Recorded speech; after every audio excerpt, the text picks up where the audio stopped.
নিহানের কথায় কেউ কেউ হেসে ফেলে, কিন্তু সাকিরা একপাশে দাঁড়িয়ে শুভতার দিকে তাকে অঝরে চোখের জল ফেলছে। শুভতা সেটা খেয়াল করে। সব বোনগুলো এসে তাকে জড়িয়ে ধরার সাকিরার দিকে যেতেও পারছে না। শুভতাকে সবাই ছাড়লে সাকিরার কাছে যায়। সাকিরার সামনে গিয়ে বলে, যুদ্ধ জয় করে ফিরলাম, সবাই আমাকে জড়িয়ে ধরলো, আর তুই এখানে দাঁড়িয়ে আছিস কেন? তোর হবু বর কি কাউকে জড়িয়ে ধরতে নিষেধ করেছে? সাকিরা তখন অভিমান করে অন্যদিকে তাকিয়ে আছে। শুভতা এবার রায়হানকে উদ্দেশ্য করে বলে, কি গো রায়হান ভাইয়া, বউকে কি নিষেধ করেছো নাকি? শুভতার কথায় রায়হান হেসে বলে। আমি তো নিষেধ করিনি, তার মনে কি চলছে সেটা তুমি নিজেই দেখো। শাকির এবার কোনো কথা না বলে শুভতাকে জড়িয়ে ধরে হু হু করে কেঁদে দেয়। শুভতাও শক্ত করে জড়িয়ে ধরে শাকিরাকে। আধ ঘন্টার মধ্যে শাকিরা আর রায়হানের বিয়ে সম্পন্ন হয়ে যায়। সবাই যার যার বাড়িতে চলে যায়। নিহান নিজের বাইকে করে কাজী সাহেবকে বাসায় পৌঁছে দিতে গিয়েছে। শুভতারও এখন গিয়ে গোসল করতে হবে। অন্য পুরুষ যে তাকে খুব নোংরাভাবে ছুঁয়েছে, সেই ছোঁয়া ঘষে ঘষে তুলতে হবে। বাড়ির সবার সামনে কিছু হয়নি এমন ভাব করলেও ভেতরে ভেতরে সে ভেঙে চুরমার হয়ে গেছে। সাদাত সাহেব আগেই বাড়ি ফিরেছেন। সাকিরাদের বাসায় অনেকক্ষণ দেরি করে আয়েশা বেগম, স্নিগ্ধা, আবিরা, স্নেহা, তাদের মা সবাই একসাথে বাড়ি ফিরছে। শুভতা রাবিয়া বেগমের হাত ধরে বলে। তুমি আমার সাথে কথা বলছো না কেন বলো তো? রাবিয়া বেগম অভিমানী গলায় বলেন, আরে ডার্লিং, রাগ করছো কেন? তুমি আমার কেউ হও না? আরে হবু শাশুড়ি, আই লাভ ইউ। শুভতা রাবিয়া বেগমের গালে চুমু দিয়ে দেয়। আয়েশা বেগম পাশ থেকে বলে, কার উপর রাগ অভিমান করবে আপা? এই মেয়ের উপর কখনো পারবে না। ওই ছেলে আমাকে খুব খারাপ ভাবে ছুঁয়েছে নিয়ান ভাই। ওই ছোঁয়া আমি আমার শরীর থেকে কিভাবে দূর করব বলো তো? আর সবাই সবাই ক্ষতি করার জন্য আমাকেই কেন বেছে নেয়? আমি এসব কথা থানায় গিয়ে কি করে বলবো বলো তো? ছেলেটা আবার ধর্ষণ করতে চেয়েছিল। এটা আমি নিজের মুখে সবাইকে কি করে জানাবো? পরীক্ষা শেষ করে শুভতাকে নিয়ে আজ থানায় যাওয়ার কথা। কারণ এই মামলার জন্য শুভতার জবানবন্দি খুব প্রয়োজন। গতকাল কি হয়েছিল সেটা এখন শুভতা ছাড়া কেউ বলতে পারবে না। শুভতার পরিপ্রেক্ষিতে নিহান কিছু বলতে যাবে, ঠিক তখনই ফাউজিয়া বলে ওঠে, তুই কি চাচ্ছিস ওই সোহেল এত বড় অপরাধ করে ছাড়া পেয়ে যাক? সেদিন তুই ওকে মেরেছিলি, মানুষের সামনে মাপ চাইতে হয়েছে, তাই সে নিজের রাগ কন্ট্রোল রাখতে না পেরে এরকম একটা কাজ করেছে। নিহান ভাইয়া তো তোর সাথে আছে, তাহলে তোর ভয় কিসের? শুভতা কিছু বলে না, অন্যদিকে তাকিয়ে থাকে সে। ফাউজিয়া আবারও বলে, দেখ সুব্রতা, ওই ছেলে কাল তো ক্ষতি করতে চেয়েছিল। তুই যদি আত্মরক্ষা করতে না পারতি তাহলে হয়তো তোকে আজ এই অবস্থায় দেখতে পেতাম না। কাল তোর সাথে খারাপ কিছু হতেই পারতো, কিন্তু হয়নি। কি কি হয়েছে সেটা তো শুধু বলবি। আমি জানি তুই পারবি। দেখ, তুই যদি না জানাস তাহলে সোহেল কোনো শাস্তি না পেয়ে পরবর্তীতে অন্য মেয়ের ক্ষতি করবে। তোর উচিত এখনই তার শাস্তির ব্যবস্থা করা। পারবি না?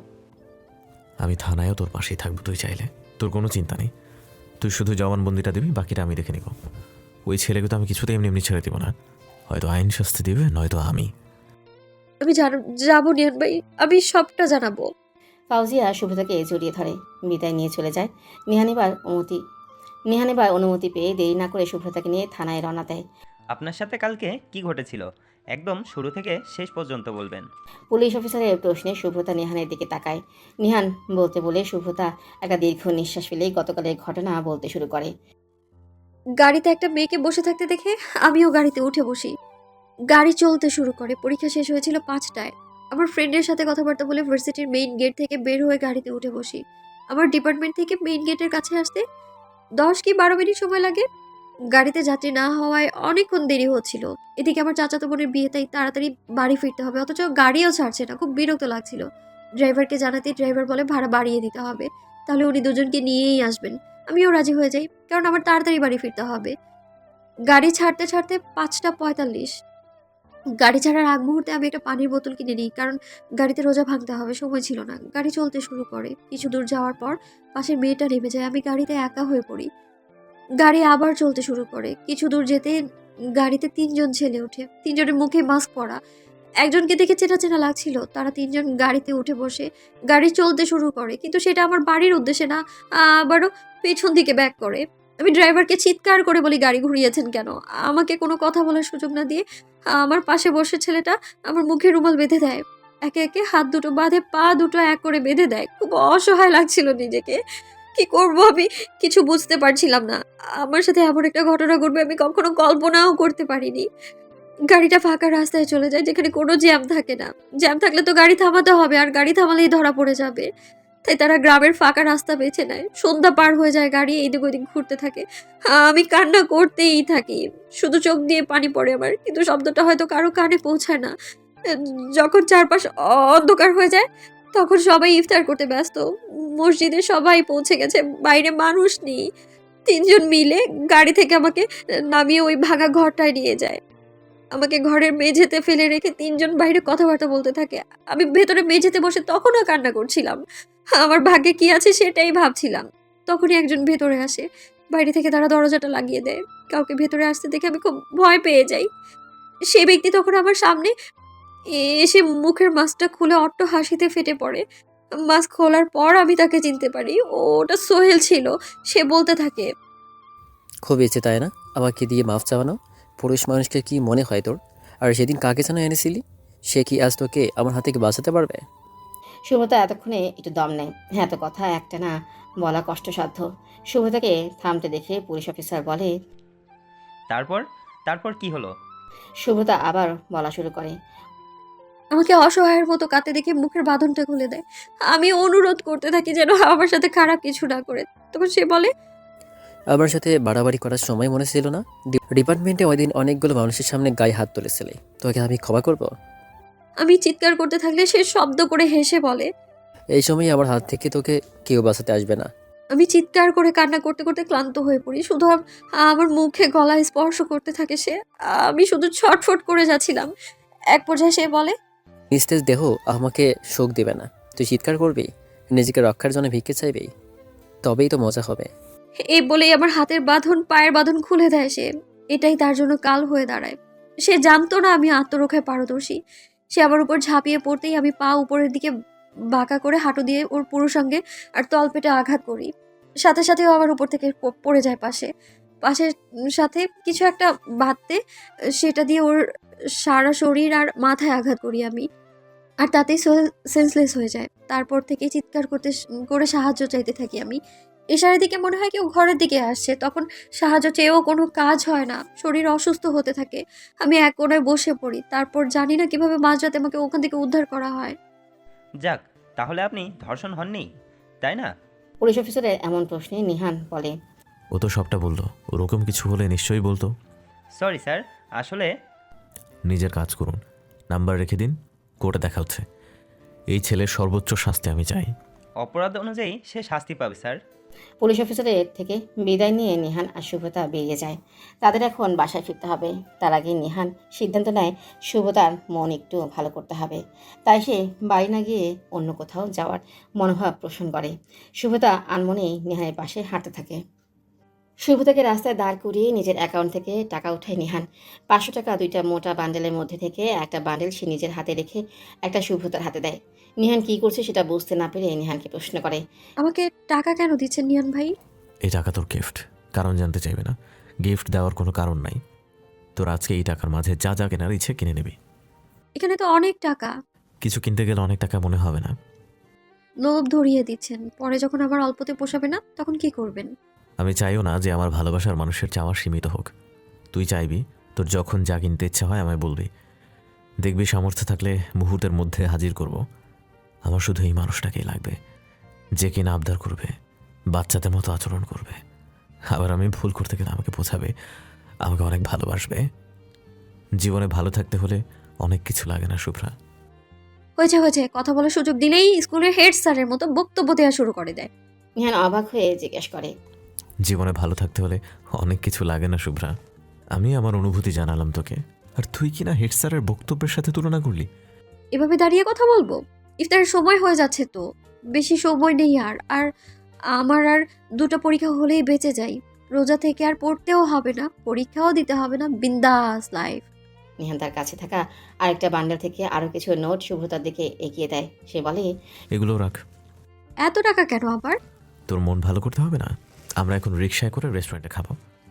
বাইক এখানে এক পরিচিত ভাইয়ের দোকান আছে, ওখানে রেখে যাই। রিক্সাওয়ালাকে গাড়ি ভাড়া এই টাকার 2-3টা নোট দিবি, দেখবি মনের মধ্যে অনেক ভালো লাগবে। রেস্টুরেন্টে খেয়ে কিছু টাকা বেশি দিবি টিপস হিসেবে, দেখবি ওয়েটার খুশি হলে তুইও খুশি হবি। এভাবে এই টাকাগুলো কিছু মানুষের মাঝে দিবি। শুভতা বাইরে বাইরে ভালো আছে, স্বাভাবিক আছে দেখালেও ভেতরে ভেতরে সে ভেঙে চুরমার হয়ে গিয়েছে। কিন্তু সে চায় না এই বিষয়গুলো তার মনে চেপে বসুক আর তার কষ্টের মাত্রা বেড়ে যাক। সে নিজেকে ভালো রাখার জন্য এক প্রকার যুদ্ধ করে যাচ্ছে নিজের সাথে। চুপচাপ দাঁড়িয়ে না থেকে চল, আর বেশি সময় নেই হাতে। নিহানের কথায় কল্পনার জগৎ থেকে বাস্তবে ফিরে আসে। সে বলে, হ্যাঁ চলুন। নিহান তার বাইক তার পরিচিত একটা লোকের দোকানের সামনে রেখে দুজন হাঁটা শুরু করে। কিছু দূর যেতেই দুজন মিলে একটা রিক্সা নেয়। নিহান এবং শুভতা রিক্সায় উঠে বসে। আমরা বাসায় কখন ফিরবো? শুভতার প্রশ্নে নিহান জবাব দেয়, আমার সাথে বাইরে আছিস, চিন্তার কোনো কারণ নেই। আমার সাথে বাইরে থাকলে তোর বাবা মা কিছু বলবেও না।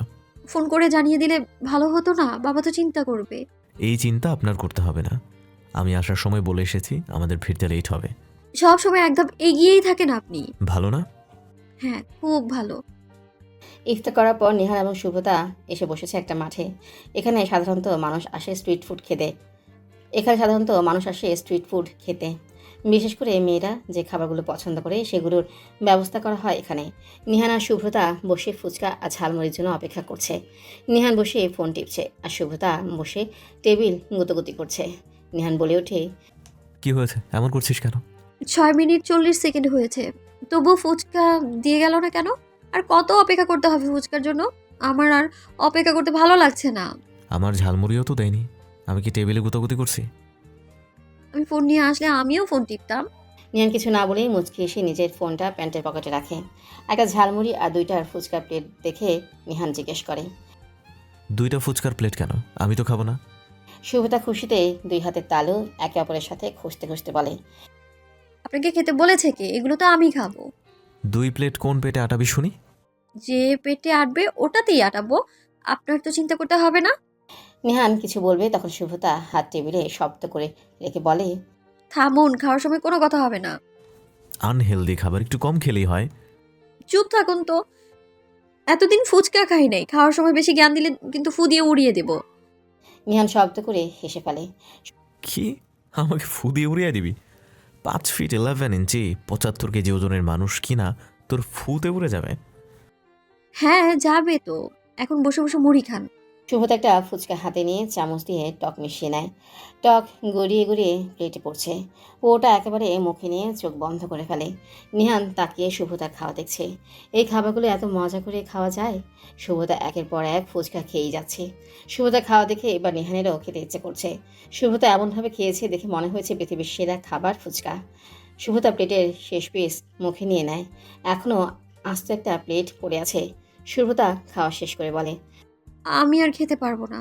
নিহান ঢোক গিলে বলে, বলছিলাম তো 2 প্লেট খেতে পারবি না। সে নাকি 2 প্লেট খাবে। দে দিকে দে, প্লেটটা দে। আপনি খাবেন? শুধু শুধু নষ্ট করে লাভ আছে নাকি? অস্বাস্থ্যকর খাবার খাবেন? বেশি কথা না।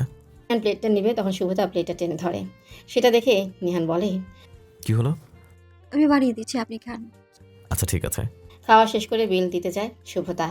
দোকানদারকে 2টো 500 টাকার নোট হাতে গুঁজে দিয়ে চলে আসতে দোকানদার ডাক দেয়। শুভতা ফিরে আসে। কি হয়েছে চাচা? মা, আপনাদের বিল তো 100 টাকা। আপনি হয়তো 2টা 50 টাকা দিতে গিয়ে 1000 টাকা দিয়েছেন। না চাচা, দেখিয়ে দিয়েছি 100 টাকা বিল আর বাকি টাকা আপনার। কিন্তু মা, আমি তো সাহায্য চাইনি। এটা সাহায্য না চাচা, এটা মন ভালো করার ঔষধ বলতে পারেন। বুঝলাম না মা। শুভতা নিহানকে আঙ্গুল দিয়ে দেখিয়ে বলে, ওই লোকটাকে দেখছেন না, উনি হচ্ছে আমার হবু স্বামী। অসম্ভব ভালোবাসেন আমাকে। আমার মন খারাপ উনি দেখতে পারে না। আজ আমার মন খারাপ থাকায় উনি আমাকে টাকা দিয়ে এই রাস্তাটা দেখিয়ে দিয়েছেন, যে রাস্তায় আমার মন ভালো হবে। আপনাদের মতো মানুষের বড় অভাব গো মা জননী। দোয়া করি আপনি আর বাপজান সারা জীবন হাসি খুশি থাকেন। দোয়া করবেন চাচা। আমি আসি তবে এখন। আচ্ছা মা, আবার আসবেন কিন্তু। জি অবশ্যই। নিহান এবং শুভতা পাশাপাশি হাঁটছে। শুভতার মন অনেকটা ভালো হয়ে গেছে। কোনো বিপদ তাকে খুব একটা স্পর্শ করতে পারে না। যে ব্যক্তি খুব বেশি বিপদে পড়ে তার কাছে হয়তো ভালো থাকাটাই অস্বাভাবিক মনে হয়। তারা খুব তাড়াতাড়ি খারাপ লাগা কাটিয়ে উঠতে পারে। শুভতাকে দেখে কেউ বলতেই পারবে না গতকাল সে ওরকম একটা বিপদে পড়েছিল। ফুচকা কেমন ছিল নিহান ভাই? শুভতার প্রশ্নে নীরবতা ভেঙে নিহান বলে, হ্যাঁ ভালো ছিল, তবে তোর খাওয়া দেখে মনে হচ্ছিল এটা স্বাদ তোর কাছে আরও বেশি ছিল। কি মজা করে খাচ্ছিলি তুই। আমার খাওয়া দেখে আপনার খেতে ইচ্ছে করছিল তাই না? মোটেও না, নষ্ট হবে এই জন্য খেয়েছি। মিথ্যে বলবেন না নিহান ভাই, আমি জানি আমার খাওয়া দেখে আপনারও খেতে ইচ্ছে করছিল। আমি এটা আগে থেকেই জানতাম। ছেলেরা ফুচকা নিয়ে যতই বাজে রিভিউ দিক না কেন, এটার লোভ তারা সামলাতেই পারে না। আর ওই প্লেটটা আপনার কথা ভেবেই তো অর্ডার করেছিলাম, কারণ না খেতে পারলে আমার আবার খাওয়ায় তো নজর লাগতো, তাই না? কথাটা বলি শুভ্রতা জোরে শব্দ করে হেসে দেয়। শুভ্রতা হাসলে তার গালের একপাশে গর্ত হয়ে যায়। যদিও মেডিকেলের ভাষায় এটা একটা রোগ, তবে সাধারণ মানুষ একে টোল বলে। আর টোল শুভ্রতার হাসির সৌন্দর্য কয়েক গুণ বাড়িয়ে দেয়। হাসতে মেয়েটার চোখও ছোট হয়ে যায়। সৃষ্টিকর্তা এত রূপ দিয়েছেন তাকে। নিহান এক পলকে শুভ্রতার দিকে তাকিয়ে তার প্রাণখোলা হাসি উপভোগ করছে। হাসির শব্দ বারবার নিহানের কানে লাগছে। এই মেয়ে নিশ্চিত মোহময়ী, ভুবন মোহিনী। পোশাক কিনতে গিয়ে প্রাক্তন স্বামীকে দেখতে পাবে এটা কিছুতেই ভাবতে পারেনি শুভ্রতা। ইমতিয়াজ এসেছে তার মা, বোন এবং ভুয়ো বউকে নিয়ে বিয়ে কেনাকাটা করতে। তারা বসে বিয়ের শাড়ি দেখছিল। এমন সময় একই দোকানে নিহান এবং শুভ্রতা প্রবেশ করে। শুভ্রতা আর নিহান চেয়ার টেনে বসতেই দোকানি নিহানকে সালাম দিয়ে বলে, আরে ক্যাপ্টেন সাহেব যে, তা কেমন আছেন মশাই? দীপ্তদা, চিনলেন তাহলে? কতদিন আগে দেখা হয়েছিল বলুন তো? আর তারপর কেমন চলছে সব? এই তো দোকান নিয়ে বসেছি। নিহান দোকানির সাথে কথা বলতেই থাকে। শুভ্রতা পাশে তাকাতেই দেখে ইমতিয়াজ সহ কয়েকজন বসে শাড়ি দেখছে। তাকে হয়তো কেউ খেয়াল করেনি। ইমতিয়াজের পাশেই মোনালিসা বসে শাড়ি পছন্দ করছে। বিয়েতে কোন শাড়ি পরবে সেটা দেখছে। কিছুদিন আগেও যে শুভ্রতা ছিল, সেই শুভ্রতা থাকলে হয়তো ওদের সামনে গিয়ে ইমতিয়াজকে অনুরোধ করতো এসব না করতে, তাকে ফিরিয়ে নিতে বলতো। কিন্তু শুভ্রতা এখন বুঝতে পেরেছে ইমতিয়াজের মতো মানুষ তাকে ডিজার্ভ করে না। শুভ্রতা দেখেও না দেখার নাটক করে নিহানকে বলে, আপনি কি গল্পই করবেন নাকি আমরা শাড়ি দেখব? তুই ওদিকে দেখ কোনগুলো পছন্দ। নিহানের চোখ যায় ইমতিয়াজের উপর। ইমতিয়াজকে দেখা মাত্রই মাথা গরম হয়ে যায় তার। শুভ্রতাকে বলে, অন্য দোকানে চল, কেন? আমার এখন এখানে ভালো লাগছে না। নিহান উঠে দাঁড়ালে সবাই তার দিকে তাকায়। শুভ্রতাও নিহানের সাথে সাথে উঠে দাঁড়ায়। ইমতিয়াজের বাড়ির সবাই তাদের দুজনের দিকে তাকিয়ে আছে। কী করবে কেউ বুঝতেই পারছে না। শুভ্রতা নিহানের হাত ধরে বলে, বসুন, আমরা শাড়ি দেখতে আর কিনতে এসেছি, মানুষ দেখতে আসিনি। কিন্তু শুভ্রা, বসুন আপনি, আমি থাকতে পারলে আপনি কেন পারবেন না? শুভ্রতার কথায় নিহান বসে পড়ে। শুভ্রতাও পাশের চেয়ার টেনে বসে। ইমতিয়াজ ও তার পরিবারের কারো মুখে কোনো কথা নেই। তবে ইমতিয়াজ কিছুক্ষণ পরপর শুভ্রতার দিকে তাকিয়ে দেখছে। শুভ্রতা মজার ছলে নিহানকে জিজ্ঞেস করে, আমি যদি আজকে অনেকগুলো শাড়ি নিই, আপনি কি বিল দিতে পারবেন? নিহান শুভ্রতার কথায় তার দিকে তাকায়। শুভ্রতার চোখের দিকে তাকিয়ে বলে, আমি তো আমাকেই দিয়ে দিয়েছি তোকে, আমার যা আছে সবই তো তোর। অনেকগুলো শাড়ি নেবে বলছি। অনেকগুলো কেন, পুরো দোকানেও যদি নিতে চাস তাহলে সেটাও আমি দিয়ে দেব। 6 বছর ধরে চাকরি করছি, যা পেয়েছি সব ব্যাংকে তোলা আছে। কত টাকা আছে তোর হবু বরের বুঝতে পারছিস? তুই যা চাইবি তাই পাবি, ভাবিস না, নিয়ে নে। নিহানের কথায় শুভ্রতার চোখ থেকে চোখ সরিয়ে নেয়। এই লোকটা তাকে এত ভালোবাসে কেন, সেটাই তো বুঝতে পারে না। একটা মানুষ একটা মানুষকে আসলে এত ভালোবাসতে পারে। শুভ্রতা বেছে বেছে একটা সাদা আর একটা বেগুনি শাড়ি নিল। শুভ্রতার বাবা বলে শুভ্রতাকে সাদা রঙে একদম শুভ্র পরি লাগে। কোনো কিছু কিনতে গেলে বাবার পছন্দকে খুব বেশি প্রাধান্য দেয় শুভ্রতা। শুভ্রতা দুটো শাড়ি নিয়েই নিহানকে বলে, এই দুটোই আমার পছন্দ হয়েছে, এই দুটোই নেব আমি। কে যেন বললো অনেকগুলো শাড়ি নেবে? ওটা তো মজা করে বলেছি। আচ্ছা বসো একটু। দাদা, ওই যে পাশের নীল আর খয়েরি রঙের দুটো শাড়ি বের করুন তো দেখি। দোকানিকে উদ্দেশ্য করে নিহান কথাটা বলে দোকানের ছেলেটা শাড়ি দুটো নামিয়ে দেয়। নিহান শাড়ি দুটো নেড়ে চেড়ে দেখে। শাড়ি দুটো বেশ সুন্দর। দোকানি একই শাড়ি কালো রঙেরও বের করে। শাড়িটা নিহানের সামনে রেখে বলে, এ রঙের শাড়িটাও কিন্তু দারুণ, আপনার স্ত্রীকে দারুণ মানাবে। দোকানি কথাটা বলতেই ইমতিয়াজ চোখ বড় বড় করে নিহান আর শুভ্রতার দিকে তাকায়। নিহান শুভ্রতাকে বলে, এই শাড়িগুলো কেমন? সুন্দর। পছন্দ হয়? কোন রং বেশি পছন্দ? শুভ্রতা কিছু বলার আগেই দোকানি বলে, আরও রং আছে, বের করব? নিহান বলে। হ্যাঁ বের করুন। নিহান আর শুভ্রতার সামনে আরও 3টে শাড়ি রাখা হয়, সবুজ, আকাশি আর গোলাপি রঙের। সামনে 6টা একই শাড়ি, শুধু রং ভিন্ন। নিহান শুভ্রতাকে জিজ্ঞেস করে, কোনটা বেশি ভালো লাগছে? আমার তো আর শাড়ি লাগবে না, এই দুটোই হবে। আমি তো আর শাড়ি পরি না। নিহান শুভ্রতার দিকে মুখ এগিয়ে এনে আস্তে আস্তে বলে, বিয়ের পর আমরা যখন একসাথে থাকবো তখন প্রতিদিন শাড়ি পরতে হবে। নিহানের কথায় শুভ্রতা লজ্জা পেয়ে যায়। সে বলে, তখন প্রতিদিন শাড়ি পরলে আর শাড়িতে ভালো লাগবে না। তুই যেমন কোনোদিন অপছন্দের তালিকায় যাবি না, ঠিক তেমন শাড়িতে তুই কখনো খারাপ লাগা সৃষ্টি করতে পারবে না। এখন বল কোনটা ভালো লাগে? শুভ্রতা শাড়িগুলো ভালোভাবে দেখে বলে। সবুজ রং। ইমতিয়াজ সবার আলে মনোযোগ শুভ্রতার উপরে রেখেছিল। শুভ্রতার সবুজ রং পছন্দ করায় সে অবাক হয়। সবুজ রং ইমতিয়াজের অপছন্দের হওয়ায় শুভ্রতার একটা শাড়ি বা কোনো পোশাক সবুজ রঙের ছিল না। ইমতিয়াজ বুঝতে পারে না শুভ্রতার পছন্দের রঙের লিস্টে সবুজও আছে কিনা। শুভ্রতা সারাক্ষণ বলতো সবুজ রং তারও অপছন্দ। নিহান সবগুলো শাড়ি দিয়েই দিতে বলে। শুভ্রতা জিজ্ঞেস করে, শাড়ি পছন্দ করতে বলার পর এখন আবার সবগুলো কেন? পছন্দ করতে বললাম আপনার নিজের জন্য। সবুজ রঙের শাড়ি আপনার আর বাকিগুলো আবিরা, স্নেহা, স্নিগ্ধা, ইরা আর শাকিরার জন্য। তোদের সবারই একই শাড়ি, সুন্দর না? হ্যাঁ সুন্দর। আচ্ছা নিন। নিহান সব কয়েকটা শাড়ি নিয়ে নেয়। দুজন শাড়িগুলো নিয়ে দোকান থেকে বের হয়ে যায়। দুজন চলে গেলে ইমতিয়াজ সেটা তাকিয়ে দেখে, আবার শাড়ি দেখায় মনোযোগ দেয়। শুভ্রতা নিহান হাঁটছে, তখন রাত 8টা বেজে গিয়েছে। শুভ্রতার হাতে শপিং ব্যাগগুলো নিহান তার হাত থেকে নিয়ে নেয়। শুভ্রতাও আর কিছু বলে না, কারণ নারীকে কোনো কিছু বহন করতে না দেওয়া সুপুরুষের লক্ষণ। শুভ্রতার হঠাৎ টাকার কথা মনে পড়তেই রাস্তায় দাঁড়িয়ে যায়। কি হলো, দাঁড়িয়ে গেলি কেন? পা ব্যথা করছে? আমি বললাম যে রিক্সা নেই। থামুন তো, শুধু বেশি কথা বলেন আপনি। আমি তোর সাহস দেখে অবাক হয়ে যাই। শত শত আর্মি আমার আন্ডারে, আমার কথা শুনে আর তুই কথায় কথায় আমাকে ধমক দিস। কথা বেশি বললে ধমক তো খাবেনি। শুভ্রতার দাঁড়ানো দেখে নিহানও দাঁড়িয়ে যায়। নিহান আর কিছু না বলেই মিটিমিটি হাসতে থাকে। শুভ্রতা ব্যাগ থেকে টাকাগুলো বের করে নিহানের দিকে বাড়িয়ে দেয়। নিহান ঢুকুসকে জিজ্ঞেস করে, কি? টাকাগুলো নিন। টাকা নিব কেন? আমার টাকা লাগবে না, টাকা দিয়ে আর কি করব? রেখে দে ওগুলো। না লাগবে না, নিন। চলুন না, তাড়াতাড়ি বাসায় ফিরতে হবে। নিহান টাকাগুলো নিয়ে নিজের কাছে রেখে দেয়। দুজন আবার হাঁটা শুরু করে দেয়। নিহান হাঁটতে হাঁটতে বলে, আজকের পর থেকে খুব প্রয়োজন না হলে আমাদের দুজনের একান্ত সময় কাটানো হবে না। তবে সবার সামনে আগের মতোই থাকবো আমরা। কখনো প্রয়োজন হলে অবশ্যই জানাবি আমাকে। ঠিক আছে, তবে আজকের দিনটার জন্য অনেক ধন্যবাদ আপনাকে।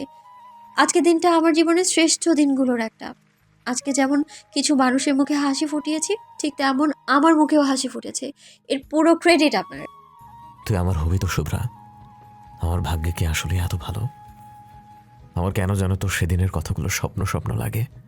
আমি ডিভোর্সি একটা মেয়ে, তবুও আমাকে যদি আপনি আগের মতো ভালোবাসতে পারেন, যত্ন নিতে পারেন, বিপদের ঢাল হয়ে দাঁড়াতে পারেন, তাহলে আমি কেন আপনার থেকে আর পালিয়ে বেড়াবো বলেন? আমি তোকে নিহানকে থামিয়ে দিয়ে শুভ্রতা আস্তে করে বলে ওঠে, আমি জানি নিহান ভাই, আপনি আমাকে ভালোবাসেন। বিয়ের পর বউয়ের সাথে রোমান্স করা বাদ দিয়ে বউকে ধমকে ধমকে পড়াতে হয়েছে গত 3 দিন। তুমি হলে পড়াতে থাকতে এমন বউয়েরও আশেপাশে। রায়হানের এমন কথায় লজ্জা পেয়ে যায় শাকিরা। শাকিরার পরীক্ষা শেষ হতে না হতেই রায়হানের বাবা মা দুজনকে বাড়ি ফিরতে বলেছে।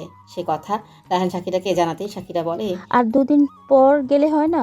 মাত্র পরীক্ষা শেষ হলো, 2 দিন বিশ্রাম নিয়ে তারপর যাই। তখন রায়হান উক্ত কথা বললে শাকিরা বেশ লজ্জা পেয়ে যায়। সে বলে, সবাই যে বলে আপনি ঠোঁটকাটা, এখন দেখছি মিথ্যা কেউ বলে না। তুমি হলে পড়াতে থাকতে এমন বউয়ের আশেপাশে। নিজের যা চাই সেটা না জানলে জানবে কি করে? পেতে হলে তো জানাতে হবে, আর জানালে তবেই পাওয়া যায়। আজই যেতে যাচ্ছেন? গেলে ভালোই হতো, নিজের রুম ছাড়া অন্য কোথাও ঘুম হয় না। অভ্যাস করে নিন, মাঝে মাঝেই তো এখানে আসতে হবে। সে দেখা যাবে। এখন বল, কবে যেতে চাইছো? 2 দিন পর যাই। আপনি আগে যেমন এখানে থেকেছেন ওভাবেই থাকুন। আগে তো তোমার থেকে দূরে দূরে থেকেছি, এখনো কি দূরে দূরে থাকবো? বেশ জটিল প্রশ্ন, কি উত্তর দেবে শাকিরা? শাকিরাকে চুপ থাকতে দেখে রায়হান আবারও বলে, কি হলো, দূরে থাকতে হবে? শাকিরা বলে, না, এখানেই থাকুন। রায়হান শাকিরাকে টেনে নিজের কাছে নিয়ে বলে, কি মেয়ে বিয়ে করেছি, নিজে থেকে এসে একটু জড়িয়ে ধরে না, সারাক্ষণ দূরে দূরে থাকবে শুধু। রায়হান শাকিরাকে এই বুকে জড়িয়ে নিতেই প্রশান্তি শ্বাস ফেলে রায়হান। সবার প্রিয় মানুষের জায়গা নিজের বুকে হয় না, কারো কারো প্রিয় মানুষ অন্যের বুকেও থাকে। সুখী তো সেই ব্যক্তি যে প্রিয় মানুষকে নিজের বুকে সারা জীবনের জন্য পেয়েছে। ফাউজিয়া রান্নাঘরে চা বানাচ্ছে। আর কাপে কয় চামচ চিনি দিবে সে কিছুতেই বুঝে উঠতে পারছে না। চা বানাতে আসার আগে শুনেও আসেনি, কি যে বোকা বোকা লাগছে নিজেকে। এখন শুনতে গেলে লজ্জায় পড়তে হবে। পিঠায় 3 কাপ চাতেই 1 চামচ করে চিনি দিয়ে দেয়। ফাউজিয়া একে একে 3 জনের হাতেই চায়ের কাপ ধরিয়ে দিল। সাহেল শেখ তার মাকে নিয়ে ফাউজিয়াদের বাড়িতে এসেছে। আসল কারণটা সে এখনও ধরতে পারেনি, কারণ তার মা তাকে রান্নাঘরে চা বানাতে পাঠিয়েছিল। ফাউজিয়ার মা সবাইকে চা নিতে বলে নিজেও 1 কাপ চা নেন। সাহেলের মা চায় চুমুক দিয়ে বলেন, চা তো বেশ ভালো বানাতে পারো দেখছি, এই জন্য বুঝি আপা মেয়েটাকে চা বানাতে পাঠালেন। শোনো মেয়ে, চা আর রুটি কখনো ভালো বানাতে নেই। ভালো বানালেই মানুষ প্রশংসা করতে করতে কাজ বাড়িয়ে দিবে, এই যেমন তোমার মা। কথাটা বলেই তিনি হেসে আবার চা খেতে শুরু করেন। সাহেল শেখ চা মুখে নিতেই বুঝতে পারে চিনি দেওয়া হয়েছে, তবে খুব একটা মিষ্টি না হয় বেশ ভালোই লাগছে, যদিও সে চাতে চিনি পছন্দ করে না। সাহেলের মা ছেলেকে উদ্দেশ্য করে বলে, চা কেমন হয়েছে রে? ভালো মা, চিনি দিয়েছে? হয়তো 1 চামচ দিয়েছে, মন্দ লাগছে না। আপনি যাতে চিনি খান না স্যার? ফাউজিয়ার প্রশ্নে বেশ সহজভাবে উত্তর দেয় সাহিল। খায় না, তবে ভালোই লাগছে। সরি স্যার, আমি চাইতাম না। It's okay. আচ্ছা মা, আমি তাহলে উঠছি, তুমি সাবধানে থেকো। আন্টি, আমি আসছি তবে। রাত 8টার দিকে এসে মাকে নিয়ে যাব। মার শরীরটা একটু অসুস্থ, না হলে আর কাজের বুয়া থাকলে বাড়িতেই রেখে যেতাম, কিন্তু ফাউজিয়ার মা বলে, তুমি কোনো চিন্তা করো না বাবা, তোমার মা আর আমি গল্পগুজব করে সময় পার করে দেব। আমার ভালোই হলো, কথা বলার একটা মানুষ পাওয়া গেল। মেয়েটা সারাদিন পড়াশোনা করে, আমার ঘরেই বসে থাকতে হয় বা পাশের ফ্ল্যাটে যাই। তোমাদের বাড়িও কাছেই, ভালোই হলো, মাঝে মধ্যে যাওয়া যাবে। তুমি যাও, সাবধানে আবার ফিরে এসো। ঠিক আছে আন্টি, মা আসছি তবে। সাইল শেখ যাওয়ার জন্য উঠে দাঁড়ালে ফাউজিয়ার মা ফাউজিয়াকে বলে, সাহিল চলে গেলে দরজাটা আটকে দিয়ে আয়, আমি আর আপা রুমে গিয়ে বসি। মায়ের কথায় ফাউজিয়া সাহিলের পিছে পিছে গিয়ে দরজা আটকে ভেতরে চলে আসে। রাত 8:30, আকাশটা মেঘলা, চারিদিকে সনসন বাতাস বইছে, বৃষ্টির ফোঁটা পড়ছে। এখনও জোরে বৃষ্টি আসেনি। শুভ্রতা রুম থেকে বেরিয়ে স্নিগ্ধার রুমে চলে যায়। স্নিগ্ধা তখন জানালা দিয়ে বাইরে তাকিয়েছিল। শুভ্রতা গিয়ে স্নিগ্ধাকে টেনে ছাদে নিয়ে যাওয়ার জন্য বিছানা থেকে নামায়। স্নিগ্ধা কিছুই বুঝতে পারছে না কি হলো। কি হলো আপু, এভাবে টেনে কোথায় নিয়ে যাচ্ছ? ছাদে চল, বৃষ্টিতে ভিজবো। কি সুন্দর বৃষ্টি নেমেছে, দেখেছিস? আপু, মা কিন্তু ধরে মারবে। কিচ্ছু হবে না, আয় তো। তোমার না এমনিই ঠান্ডা লেগেছে, বিকেলে আম্মুকে বললে। আরে কিছু হবে না, চল। স্নিগ্ধাকে নিয়ে সোজা ছাদে চলে যায় শুভ্রতা। আকাশের দিকে মুখ করে দাঁড়িয়ে আছে সে। বৃষ্টির ফোঁটা এসে গালে চোখে পড়ে আবারও ছিটকে পড়ছে। স্নিগ্ধা ছাদে বসে পড়ে, দুই পা উঁচু করে হাঁটুতে চিবুক রেখে বসে ফিরছে। তার মতে বৃষ্টি উপভোগ করার এটাই শ্রেষ্ঠ উপায়। প্রায় আধ ঘন্টা পর দুজনে নিচে নেমে জামা কাপড় পাল্টে নেয়। দুজনেই শীতে কাঁপছে। স্নিগ্ধা বলে, ভাগ্যিস আম্মু দেখেনি, দেখলে না আজ খবর ছিল। রুমের বাইরে থেকে আয়েশা বেগম বলে ওঠে, কে বলেছে তোদের আমি দেখিনি? দুজনেই সাহস খুব বেড়ে গেছে, তাই না? এত রাতে কেউ বৃষ্টিতে ভেজে? খুব বৃষ্টি বিলাসী হয়ে গেছেন দুজন। আর একদিন যদি বৃষ্টিতে ভিজতে যদি কাউকে দেখেছি, তাহলে সেদিনই পা ভেঙে ঘরে ফেলে রাখবো। মায়ের কথায় স্নিগ্ধা চুপ হয়ে যায়। তার মুখও মলিন। আয়েশা বেগম রুমে এসে শুভতার মাথায় নিজের ওড়না দিয়ে মুছে দিতে দিতে বলেন, এত রাতে কেউ বৃষ্টিতে ভেজে? জ্বর আসলে, ঠান্ডা যেন না লাগে, ওষুধ খেয়ে নে একটা। ঠিক আছে মা, খেয়ে নিব। বৃষ্টি দেখে খুব ভিজতে ইচ্ছে করছিল তাই। বুঝেছি, এরপর কখনো যেন রাতে না ভিজতে দেখি। তুমি আমাদের ভিজতে দেখলে কি করে? তুমি তো তখন নামাজ পড়ছিলে। তোমাকে কি অন্য কেউ খবর দিয়েছে? স্নিগ্ধার কথা শুনে একটু ধমক দিয়ে স্নিগ্ধাকে চুপ করিয়ে দেন আয়েশা বেগম। স্নিগ্ধা ঠোঁট উল্টে কান্না ভঙ্গিতে বলে, তুমি বড় মেয়েকে কিচ্ছু বলো না, শুধু আমাকে ধমকের উপর রাখো। আমি যেতে চাইনি, আপু জোর করে নিয়ে গেছে আমাকে। কি রে আপু, বল মাকে। শুভতা মাথা নিচু করে বলে, হ্যাঁ মা, তুমি ওকে কিছু বলো না। আয়েশা বেগম স্নিগ্ধাকে উদ্দেশ্য করে বলেন, হয়েছে হয়েছে, এদিকাই মাথাটা মুছিয়ে দিই। রাত 10টার দিকে সাদাত সাহেব শুভতার রুমে নক করে। শুভতা তখন শুয়ে শুয়ে ফোন ঘাটাঘাটি করছিল। তার ইয়ার সাথে শুভতা তখন শুয়ে শুয়ে ফোন ঘাটাঘাটি করছিল আর ইরার সাথে কথা বলছিল। শাকিরার বিয়ের পরদিনই তাদের ফিরে যেতে হয়েছিল, তাই সবার সাথে তেমন আনন্দ করতে পারেনি। দরজা নক করার শব্দ শুনে শুভতা উঠে দরজা খুলে দেখে তার বাবা দাঁড়িয়ে। শুভতা বাবাকে ভেতরে আসতে বলে নিজেও এসে বিছানায় পা তুলে বসে। সাদাত সাহেব এসে সামনের চেয়ারটায় বসে। তার হাতে একটা দেখে শুভতা বলে, ব্যাগে কি বাবা? তোদের দুই বোনের জন্য নতুন ড্রেসের কাপড় এনেছি, সাথে ড্রেসের সাথে ম্যাচ করা হিজাব আছে। সামনের সপ্তাহে আমার বন্ধুর মেয়ের বিয়ে, বাড়ির সবাইকে দাওয়াত দিয়েছি, তাই তোদের জন্য নিয়ে এলাম। কাল দর্জির কাছে গিয়ে বানাতে দিয়ে আসিস। ঠিক আছে বাবা। বলে শুভতা তার বাবার হাতের ব্যাগটা দেখে শুভতা তার বাবার হাতের ব্যাগটা নেয়। বের করে ড্রেসগুলো দেখতে থাকে। নতুন জিনিস পেলে সবার মন ভালো হয়ে যায়। আর সেটা যদি বাবা দেয় তাহলে তো কথাই নেই। সাদাত সাহেব বলেন, পছন্দ হয়েছে? শুভতা মুখে হাসি নিয়ে বলে, হ্যাঁ বাবা, দুটোই পছন্দ হয়েছে। আমি কোনটা নিব বলো তো? সাদাত সাহেব কিছু বলবেন তার আগে আবার সে বলে, কাল স্নিগ্ধাকে দেখাই, ও যেটা নেবে সেটাই ওর। আমার যে কোনো একটা হলেই হবে, কারণ দুটোই সুন্দর। ঠিক আছে, দুজন মিলেমিশে করে নিস তাহলে। ঠিক আছে বাবা। এখন তাড়াতাড়ি ঘুমিয়ে যা মা, ফজরে ওঠে নামাজটা আদায় করে নিস। ঠিক আছে, উঠবো বাবা। সাদাত সাহেব মেয়ের সাথে আরও কিছুক্ষণ কথা বলে শুভ্রতাকে ঘুমোতে বলে চলে যায়। শুভ্রতা তার বাবা আর বাড়ির মানুষগুলোকে দেখে ভাবে, আল্লাহ তাকে কতটা ভাগ্যবতী করে পাঠিয়েছে। একটা ডিভোর্সি মেয়ের জীবন কতটা কঠিন তাকে বুঝতেই দেয় না। একজন বাবা কি এতটাই ভালো হয়? সবার বাবা কি তার বাবার মতো হয়? ডিভোর্স হওয়ার 3 মাস, 3.5 মাসের মধ্যে চাস্তু ভাইয়ের সাথে প্রেম করা শুরু করে দিয়েছে। এই সব মেয়েদের স্বামী ছাড়া কষ্ট আছে নাকি? এদের তো কিছু বলা যাবে না। বড়লোক মানুষ যার সাথে প্রেম করে সে আবার মেজর হয়েছে শুনলাম। কিছু বললেই তো জেলে দিয়ে দিবে। তবুও এসব দেখে কি সহ্য করে থাকা যায়? শুভ্রতা তার পরিবারের সাথে বাবার বন্ধুর মেয়ের বিয়েতে এসেছে। এখানে এসে এমন একটা কথা শুনতে হবে এটা সে কল্পনাও করতে পারেনি। সবাই খাওয়া দাওয়া শেষ করে বসার ঘরে বসে আছে। শুভ্রতার ফোন আসায় সে একটু বাইরের দিকে এসেছিল কথা বলতে।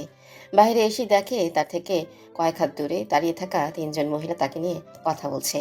তাদের মধ্যে দুজনেই তার প্রতিবেশী, কয়েকবারই পরেই বাড়ি। শুভ্রতাকে দেখে একজন বলে ওঠে, এখনকার মেয়েরা কি সংসারী হয়? চুনের থেকে নুন খসলেই ছাড়াছাড়ি। তাদের কাছে সংসার কোনো দামই নেই। যা বলেছ, বাহিরে ঢ্যাং ঢ্যাং করে ঘুরলে আর সংসার টিকবে? শুভ্রতা এবার তাদের দিকে এগিয়ে যায়। 3জনে বেশ কাছাকাছি গিয়ে দাঁড়ায়। একজনে গা ঘেঁষে দাঁড়িয়ে বলে, আমার প্রাক্তন স্বামী নতুন বিয়ে করছে, সেদিন বিয়ের কেনাকাটা করলো। এইসব খবর রাখেন না? বিয়েতে দাওয়াত পেয়েছেন? শুভ্রতার কথায় ভ্যাবাচাকা খেয়ে যায় মহিলাগুলো। তাদের মধ্যে একজন বলে, ঘরের বউয়ের বাহিরে টান থাকলে তো বর আরেকটা বিয়ে করবেই। ছেলে মানুষ বউ ছাড়া থাকতে পারে নাকি? শুভ্রতা বলে, ছেলে মানুষের বউ লাগলে মেয়ে মানুষের কেন বর লাগবে না? তাদের কি চাহিদা নেই? আর কি যেন বললেন, আমার বাইরের দিকে টান? আপনার মেয়ের ডিভোর্স হয়েছে কেন? আপনার মেয়ের তো আপনার মতোই ভালো হওয়ার কথা। আমার মতো খারাপ কেন হলো সে?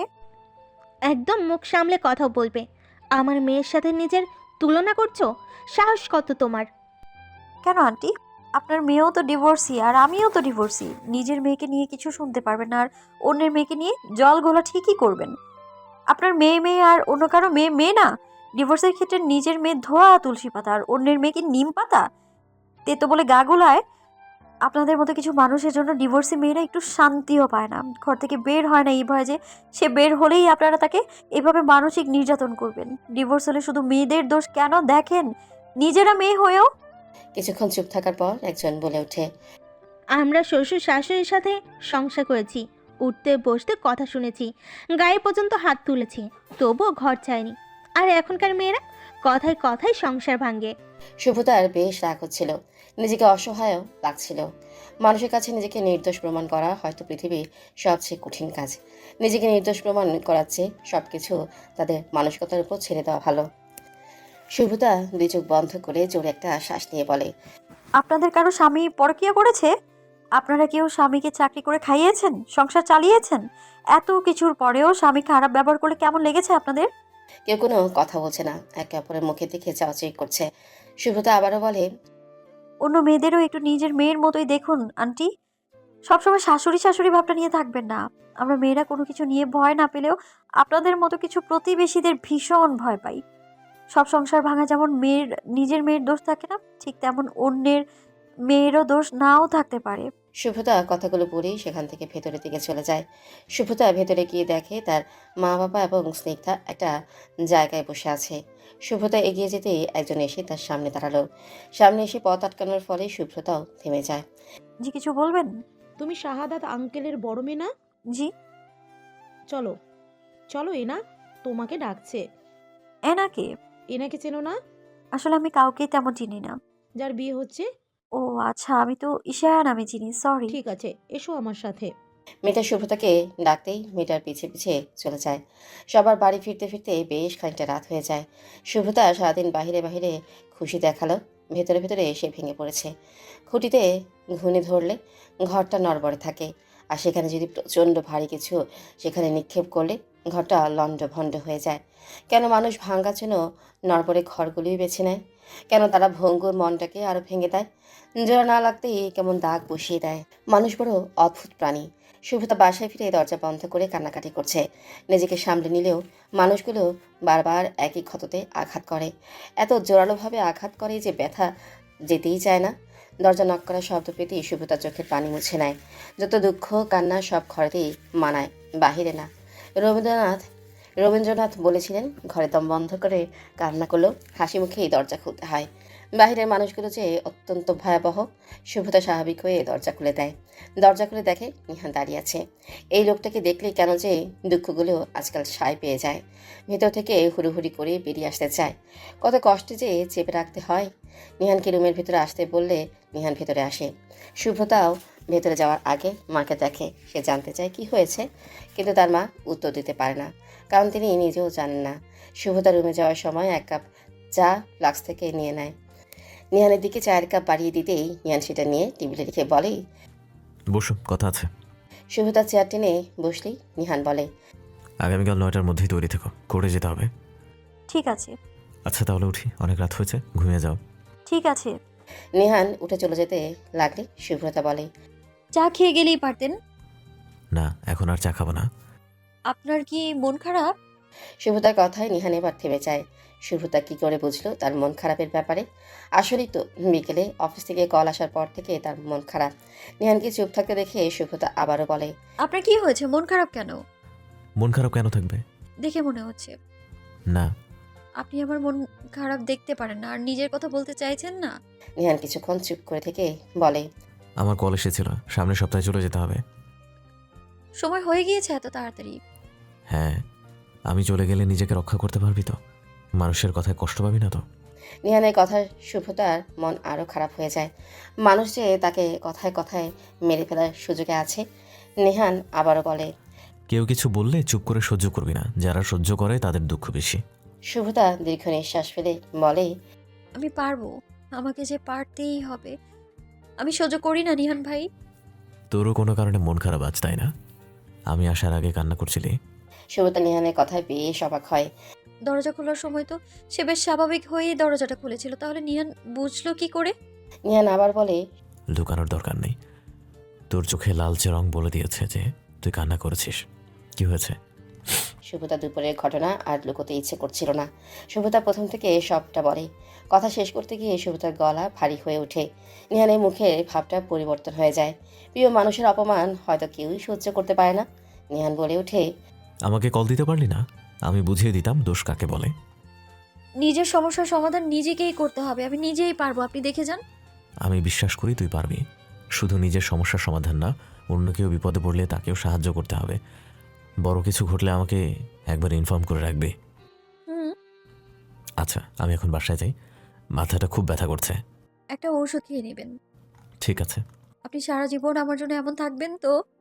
ভালোবাসার মানুষ যখন সারা জীবন থেকে যাওয়ার কথা বলে, সেই অনুভূতি কোনো কিছুর সাথেই তুলনা করা যায় না। শুভ্রতার কথা অদ্ভুত এক প্রশান্তি কাজ করে নিহানের। শুভ্রতা উত্তরের আশায় তাকিয়ে আছে। নিহান মুচকে এসে মাথা উপর নিচ নাড়িয়ে শুভ্রতার দিকে তাকিয়ে থাকে। শুভ্রতার মুখেও হাসি ফুটে যায়। আমি আপনাকে খুব তাড়াতাড়ি বিয়ে করতে চাই নিহান ভাই। সোহেলের বিষয়ে কোর্টের রায় শুনে বাসায় ফিরছিল নিহান আর শুভ্রতা। সাদাত সাহেব নিজের বাইক নিয়ে একটু আগেই বেরিয়ে গিয়েছেন। নিহান শুভ্রতাকে নিয়ে বাড়ি ফিরছিল। একটা পথ শুভ্রতা কোনো কথা বলেনি। হঠাৎ করে উক্ত কথা বলায় নিহান আস্তে করে বাইকটা থামিয়ে ফেলে। তড়িঘড়ি করে বলে, কি বললি? এবার তো আপনার ফিরে যাওয়ার সময় হয়ে গিয়েছে। এখান থেকে এলেই আমাকে বিয়ে করে নেবেন প্লিজ। এমনভাবে বলছিস যেন আবদার করছিস। যদি মনে হয় আবদার, তাহলে আবদারই। সেদিন কি যেন বললি, ডিভোর্সের পর নির্দিষ্ট একটা সময় পার করতে হয়, ওই সময় শেষ হয়েছে কি? হ্যাঁ, রিসেন্ট শেষ হয়েছে। কেন? তাহলে কি আর বাধা আছে? মানে? নিহান বেশ সাধারণ ভঙ্গিতেই বলে, বিয়ে বিয়ে পাচ্ছে আমার।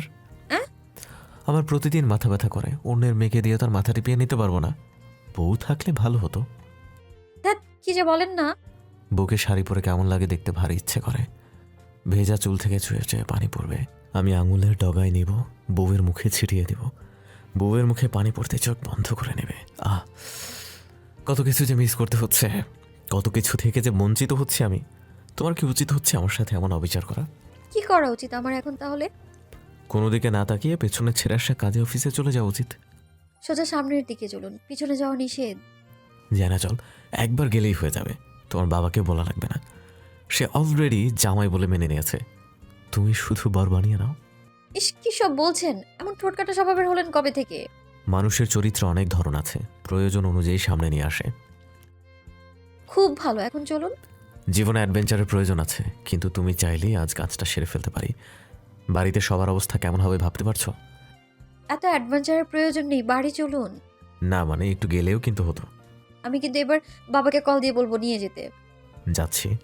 নিহান নাম্বার গাড়ি স্টার্ট দেয়। শুভ্রতা পেছনে বসে হাসছে। শুভ্রতা নিজেও জানে না তার এই হাসি একজন কত নেশাতুর চোখে তাকিয়ে আছে। শুভ্রতা নিজেও জানে না তার এই হাসি একজন কত নেশাতুর চোখে তাকিয়ে দেখছে।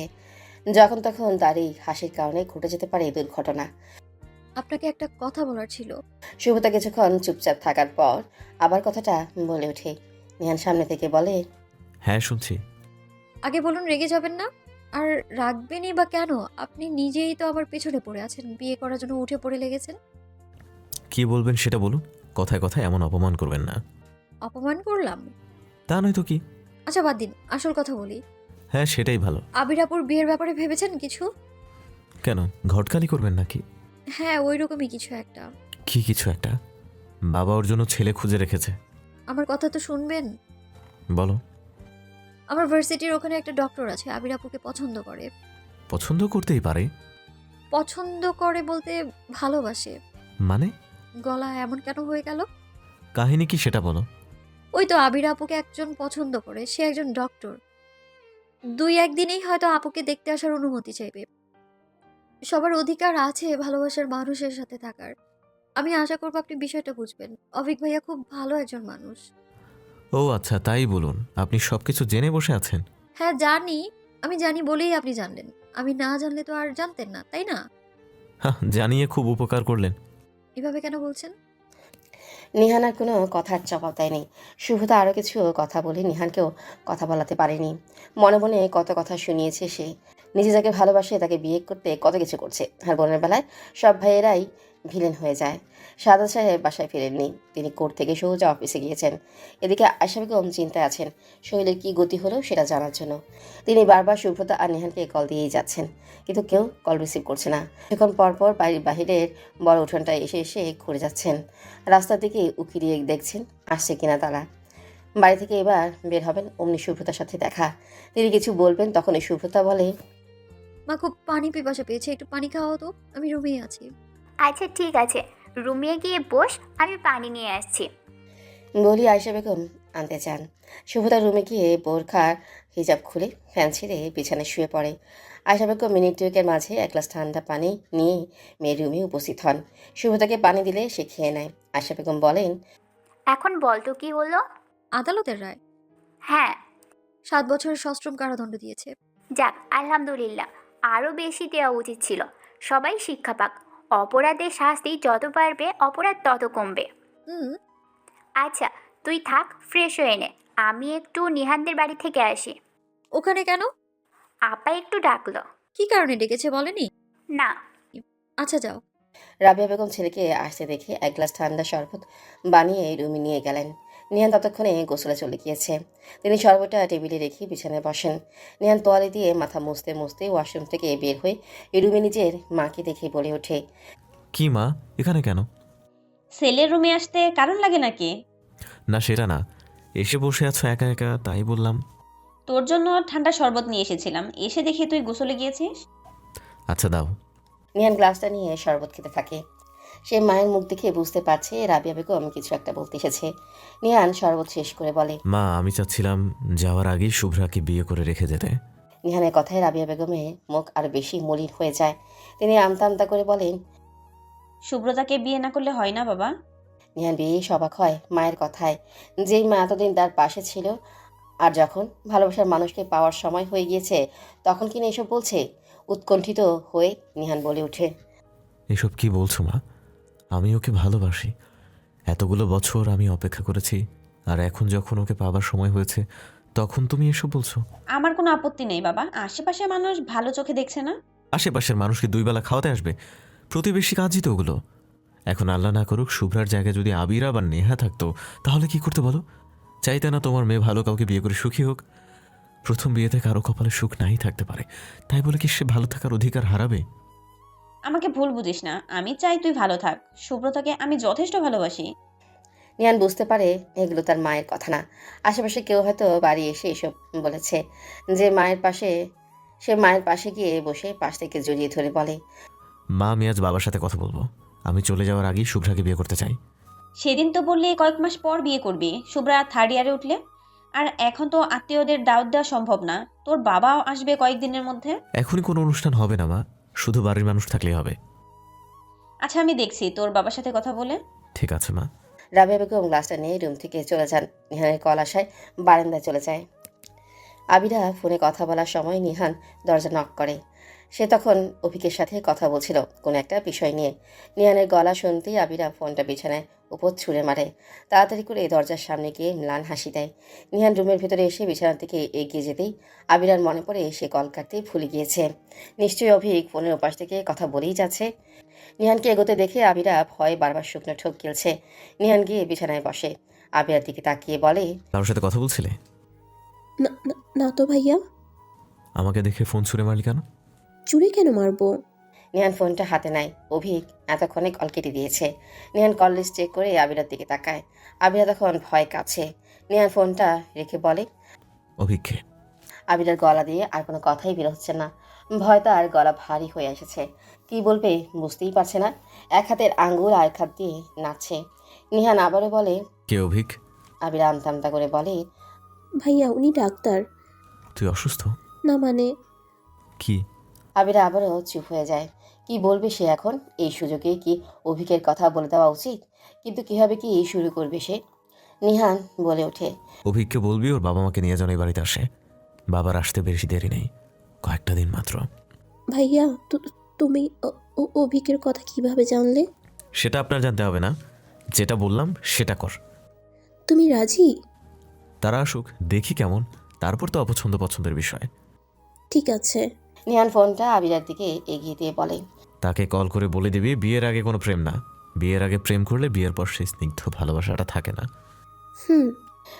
নিহান রুম থেকে বেরিয়ে যাওয়ার সময় আবার পেছন ফিরে বলে, মা কি তোকে কিছু বলেছে? আবিরা ফোন টেবিলে রেখে এগিয়ে এসে জিজ্ঞেস করে, কোন ব্যাপারে? এই যে 6 দিন পর আমি চলে যাব, তার আগে আমি শুভ্রাকে বিয়ে করতে চাইছিলাম। এ ব্যাপারে কিছু বলেনি? না তো, আমি তো এই বিষয়ে জানি না। মা আমাকে বলেনি কেন? মা কি চাচ্ছে আমি বিয়ের দিনে জানবো? মা হয়তো আমার কথা সিরিয়াসভাবে নেয়নি। আমি এবার গেলে 2 মাসের আগে আর আসতে পারবো না। শপথ গ্রহণের পর দায়িত্ব বুঝে নিতে হবে, অনেক কাঁধ। আমি আজ কাকার সাথে কথা বলবো, রাতে বাবার সাথে কথা বলেছি, জানিয়েছি সব। প্রথমে একটু আপত্তি করলেও পরে মেনে নিয়েছে। বাবা চেয়েছিল বাবা আসার পর বিয়েটা হবে, কিন্তু সেটা এখন আর সম্ভব না। আমাদের না হওয়া উচিত। আমাদের না হওয়ার সম্পর্ক নিয়ে মানুষ নানা রকম কথা তুলছে। আমার মনে হয়েছে তাড়াতাড়ি নতুন সম্পর্কে জড়ানো উচিত। সুব্রতা রাজি হয়েছে? অমত করবে না হয়তো। বাহ, মানিয়ে নিয়েছো। আমি কিছুই জানলাম না। তোর জানার কথা? আমার জানার কথা হবে না কেন? আমার বিষয়ে তুমি জানলে ক্ষতি নেই, কিন্তু সুব্রতা আর তোমার বিষয়ে আমি জানতে পারবো না। নিহান আর আবিরার মাঝে বেশ কিছুক্ষণ কথা চলে।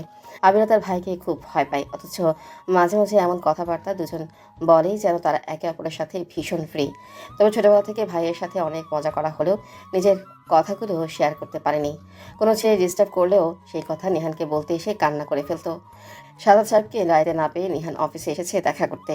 নিহানকে চা দেওয়া হয়েছে। সে বসে বসে সাদাত সাহেবের জন্য অপেক্ষা করছে। কিছুক্ষণ পর সাদাত সাহেব এসে নিহানের সামনে চেয়ারটায় বসলেন। নিহান চা রেখে সোজা হয়ে বসলো। একজনকে ডেকে আরেক কাপ চা দিতে বলে নিহানের দিকে তাকালো। ঘড়ি দেখে বলল, 15 মিনিটে হবে। নিহান স্বাভাবিকভাবেই বলে ওঠে, এনাফ টাইম। আচ্ছা ঠিক আছে, বল। আমি আর 6 দিন এখানে আছি, এরপর আমার শপথ গ্রহণ। যদিও কিছুদিন দেরিতেই ছিল, তবে ফোন করে জানিয়েছে সময় আগানো হয়েছে। আমি চাচ্ছিলাম। কি চাইছিলি? চলে যাওয়ার আগে বিয়েটা করে রেখে যেতে? হ্যাঁ। ভাই কল দিয়েছিল রাতেই, আমাকে বলেছে সব কিছু। আপনার কি কথা এখন? আমিও চাই না আমার মেয়ের গায়ে কোনো দাগ লাগুক। আমার মেয়ের সহ্য শক্তি বেশি বলে যে সে সব সহ্য করবে আর আমি তাকে সহ্য করতে দেব, এমন হবে না। জি আমি জানি। শুভ্রার সাথে কথা বলেছো? জি বলেছি। ফলাফল কি? কি বলেছে আমার মেয়ে? হয়তো অমত করবে না, সে জানে আমি তাকে। তোমাদের বিয়েতে আমার আপত্তি নেই, হয়তো তোমার বাবা মায়েরও নেই, এখনও নেই। ভবিষ্যতে কি হবে জানি না। মানুষের মন পরিবর্তন হতে সময় লাগে না। আমি সেসব দেখে নিব, আপনাকে এইসব নিয়ে চিন্তা করতে হবে না। আমার মেয়ের বয়স 21, তাকে আমি তার জন্মের আগে থেকেই ভালোবাসি। তার মা যেদিন জানিয়েছে আমাদের ঘরে নতুন মানুষ আসছে, সেই দিন থেকে আমি তাকে ভালোবাসি। তোমার ভালোবাসা নিশ্চয়ই আমার চেয়ে বেশিই না? আমি আসলে ওভাবে বলতে চাইনি। আমার মেয়ের সাথে তোমার বনিবনা হচ্ছে না? তুমি তাকে আর ভালোবাসো না, তাকে সহ্য করতে পারছো না? তাহলে মনের বিরুদ্ধে গিয়ে জোর করে রেখে দিও না। আমার মেয়েকে কষ্ট না দিয়ে তাকে আমার কাছে আবার ফিরিয়ে দিও। আমি নিজে হয়তো রাজা নই, আমার রাজ্য নেই, কিন্তু আমার মেয়ে আমার কাছে রাজকন্যা। আমি তাকে আমার নিজের চেয়েও বেশি ভালোবাসি। ফিরিয়ে দেওয়ার দিন কখনোই আসবে না, তার প্রতি আমার ভালোবাসাও কমবে না। আপনার পর হয়তো আমি ওকে নিজের চেয়েও বেশি ভালোবাসি। আমার মেয়েকে কখনো কষ্ট দিস না বাবা। ওর চোখের পানি আমি অনেক দেখেছি। আমার মেয়ের চোখের পানি দেখলে আমার বুকে প্রচণ্ড ব্যথা করে। দোয়া করবেন কাকা, আমি যেন আমার জীবন দিয়ে হলেও আমার ভালোবাসাকে ভালো রাখতে পারি। আমার মেয়ের কিছু হলে আমি তোকে ক্ষমা করব না কোনো দিন, মাথায় রাখিস। এই যেভাবে হাত পেতে আমার মেয়েকে চাইছিস, আমার মেয়েকে যদি মাথায় করে না রেখেছিস, তোকে আমি খুন করতে 2বার ভাববো, সে তুই পেশায় যাই হোস না কেন। আচ্ছা ঠিক আছে, এমন দিন জীবনে কখনো আসবে না। মাথায় রেখো সব সময়। জি থাকবে। আপনি কি তবে অনুমতি দিচ্ছেন? দিচ্ছি। আমি বাসায় গিয়ে দিন ঠিক করছি তোমার মায়ের সাথে। ঠিক আছে, তাহলে আমি কি শুভ্রাকে নিয়ে কিছু কেনাকাটা করতে যাব? না, ওর এখন কিছু লাগবে না, বিয়েটা হোক। বিয়ের আসর থেকে ইচ্ছে হলে বউকে নিয়ে গিয়ে যা ইচ্ছে হয় কিনে দেবে। আমার মেয়েকে নিয়ে আমি এখন কোথাও যেতে দেব না। ও কি শুধু আপনার মেয়ে? হ্যাঁ, শুভ্রতা এখন শুধু আমার মেয়ে। এখনো তোমাদের বিয়ে হয়নি যে তুমি ওকে নিজের স্ত্রী বলবে। হবু স্ত্রী তো। সেটার কোনো দাম নেই। এত হিংসুটে কেন আপনি কাকা? কি বললে? বিয়ে করেননি, বাসায় যেতেই দেব না। বেরোও তুমি এখান থেকে। আমি মেয়েই দেব না, হতচ্ছাড়া কোথাকার। বিয়ে করেনি, বাসায় যেতেই দেব না, এর জবাব আমি দেব, মনে রাখবেন। নিহান হাসতে হাসতে শাহাদাত সাহেবের কাছে থেকে চলে যায়। শাহাদাত সাহেবও বসে বসে হাসতে থাকেন। চাটা খাওয়াই হয়নি, ঠান্ডা হয়ে গেছে, তাই তিনি আরেক কাপ চায়ের অর্ডার দেন। শুভতার ফোন বাজছে আর শুভতা পাশে বসে আছে, কিন্তু ফোন ধরছে না। এটা প্রথমবার না, সকাল থেকে 15 থেকে 20 বার কল এসেছে, রিসিভ করে কথা বলছে না। খুব অসহ্য লাগছে। 2 ঘন্টা ফোন অফ রেখেও কাজ হয়নি। শুভতা ফোনটা রিসিভ করে চুপ করে থাকে। ওপাশ থেকে কেউ কিছু বলছে না, কেউ কথা বলছে না দেখে শুভতা আবারও কল কেটে দেয়। ফোন রেখেই বাইরে চলে যায় সে। বাইরে এসে বসতেই স্নিগ্ধা এসে আবারও ফোন এনে তার হাতে ধরিয়ে দিয়ে বলে, তোমার ফোন বাজছে আর তুমি বাইরে এসে বসে আছো? তোকে ফোন নিয়ে আসতে বলো কে? ওমা, এখন ফোন এনে দিও, দোষ করলাম। যা এখান থেকে প্লিজ। বাবা কোথায়? স্নিগ্ধা মনে করতে পারছে না বাবা কোথায়। সে বাবা মায়ের রুমের দিকে এগিয়ে গিয়ে দেখে, এসে বলে, বাবা হয়তো নিহান ভাইদের বাড়ি, আম্মুও বাসায় নেই। ওখানে কেন? স্নিগ্ধা একবার ভাবে খুশির খবর কি এমনি এমনি বলে দেবে। এত সহজভাবে জানিয়ে দেওয়া কি উচিত হবে যে তার জীবনে সত্যিকারের ভালোবাসা নির্বিঘ্নে চলে আসছে। সে মুখটা হালকা গম্ভীর করে বলে, তোমাদের বিয়ের দিন ঠিক করতে। ভাইয়া তো বলেছে যাওয়ার আগে তোমাকে বিয়ে করে রেখে যাবে। কি? হ্যাঁ, তাই তো শুনলাম। আচ্ছা তুই যা। স্নিগ্ধা চলে গেলে শুভ্রতা নিহানের নাম্বারে কল দেয়। নিহান এসব করছে তাকে বলেনি কেন। রিং হচ্ছে এমন সময় সেই অচেনা নাম্বার থেকে আবারও কল আসে। নিহান কল রিসিভ করে বলে, আমি বাড়ির সামনেই আছি, কিছু বলবি? শুভ্রতা আর ফোনে কথা বাড়াতে চায় না।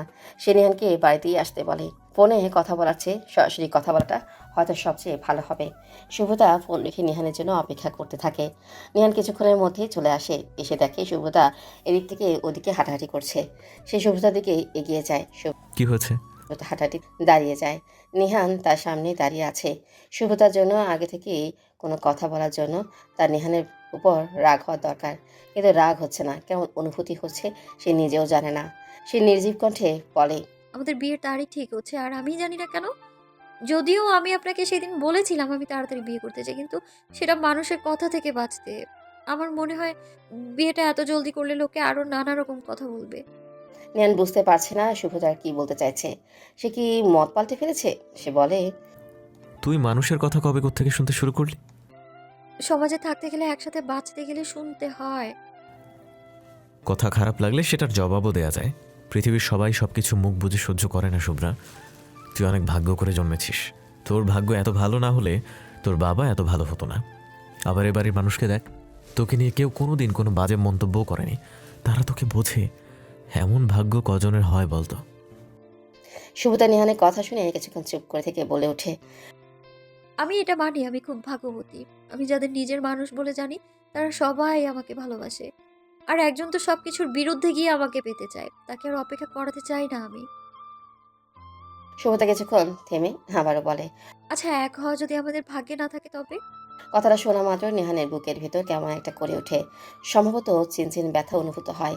যাকে পাওয়ার জন্য এত আয়োজন, এত ত্যাগ, এত অপেক্ষা, আর সে কিনা ভাগ্যে থাকবে না। নিহান বেশ অন্যমনস্ক হয়েই বলে। তুই আমার ভাগ্যে না থাকলেও মনে থাকবে। ভাগ্য আর মন দুটোই সৃষ্টিকর্তা বানিয়েছেন। তিনি তোকে কোথায় রেখেছেন আমি জানি না। ভাগ্যে থাকলে আমি বুঝিয়ে দেব ভালোবাসা কাকে বলে। আর যদি ভাগ্যে না থাকিস তবুও মন থেকে সরাতে পারবো না। ভালোবাসি আমি তোকে। তুই আমার ব্যক্তিগত মানুষ রে। তুই আমার শুভ্র ভালোবাসা। নিহান আর শুভ্রতার বিয়ে তারিখ ঠিক হয়, আর সেটা একদিন পরেই। যেহেতু হাতে বেশি সময় নেই, তাই বেশি দেরিও করা উচিত হবে না বলে মনে করেছে সবাই। শুভ্রতা ফাউজিয়াকে কল দিয়ে জানিয়ে দিয়েছে তার একটাই কথা, ফাউজিয়াকে এবার আসতেই হবে। অনুষ্ঠান যেহেতু হবে না, তাই বাইরের কেউ থাকবে না, কিন্তু ফাউজিয়াকে আসতেই হবে, তাও আবার আজকেই। ফাউজিয়া কল কেটে ধীর পায়ে মায়ের রুমের দিকে যাচ্ছে। মা কি যেতে দেবে সেটা ভাবছে। ফাউজিয়া গিয়ে মায়ের পাশে বসে। তিনি বসে বসেই গল্পের বই পড়ছিলেন। পাশে ফাউজিয়াকে চুপচাপ বসে থাকতে রেখে বলেন। ফাউজার মা বইটা বন্ধ করে চশমাটা খুলে পাশে রেখে বলেন। কি হয়েছে, কিছু বলবি? মা চা খাবে? এক কাপ গরম করে চা করে দেই। চা গরমই হয় ফাউজিয়া। ফাউজিয়া ভেবা জায়গা খেয়ে যায়। সাহসের অভাবে কি উল্টাপাল্টা কথা বলছে সে। চা তো আসলেই গরম হয়, এখানে আবার গরম গরম চা খাওয়ার অফার করা কি আছে? কি হলো, কিছু বলছিস না কেন? মা, শুভ্রতার কালকের দিন পর বিয়ে। ও আমাকে আজকেই যেতে বলেছে। আমি এখনো কিছু বলিনি। আমি ওকে বলেছি তোমাকে আগে বলবো, তারপর তুমি যেতে বললে আমি যাব। তুমি যদি নিষেধ করো তাহলে আমি যেতে পারবো না। শুভ্রতাকে? ওই মাস্টারের আগে ডিভোর্স হলো ওই মেয়েটা, এখনই বিয়ে আবার? এবারের ছেলে ভালো তো? মা বাবা দেখে শুনে বিয়ে দিচ্ছে তো? বিয়েতে এত তাড়াহুড়ো না করলেই পারতো। মা, ওটাই, ছেলে ভালো, ওর কাজে। ও আচ্ছা, এখন যদি না যাস তাহলে ভাববে আমি নিষেধ করেছি, তাই তো? আসলে আজ যেতে হবে না, কাল বিকেলে সাহিল দিয়ে আসবে।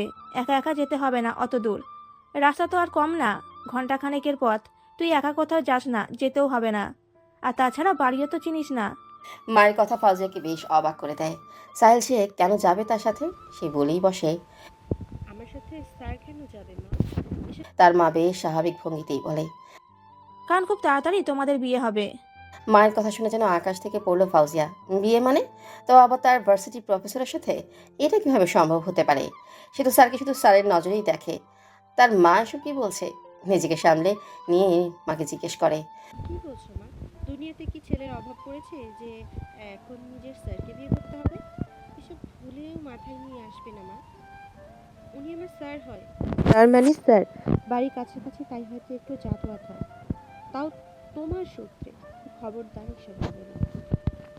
ফাউজিয়াকে চুপ করিয়ে দিয়ে বলে উঠেন। আমি সাহিলকে তোমার জন্য ঠিক করেছি। সাহিলের মাও তোমাকে বেশ পছন্দ করেছে। বিষয়টা ফাউজিয়ার মোটেও ভালো লাগেনি। সে সাহিলকে শিক্ষক হিসেবেই পছন্দ করে। সাহেলের সাথে বিয়ের ব্যাপারে কখনো মাথায় আসতে দেয়নি সে। অথচ তার মা কিনা। ফাউজিয়া কিছু না বলেই রুম থেকে বেরিয়ে যায়। কারণ সাহেলের সাথে যেতে না চাইলে হয়তো শুভতার বিয়েতেই তার যাওয়া হবে না। রাত 8টা, বাইকে তেল ফুরিয়ে যাওয়ায় বাইক থামিয়ে দাঁড়িয়ে আছে রায়হান আর সাকিরা। তারা মূলত শুভতার বিয়ের জন্য আসছিল।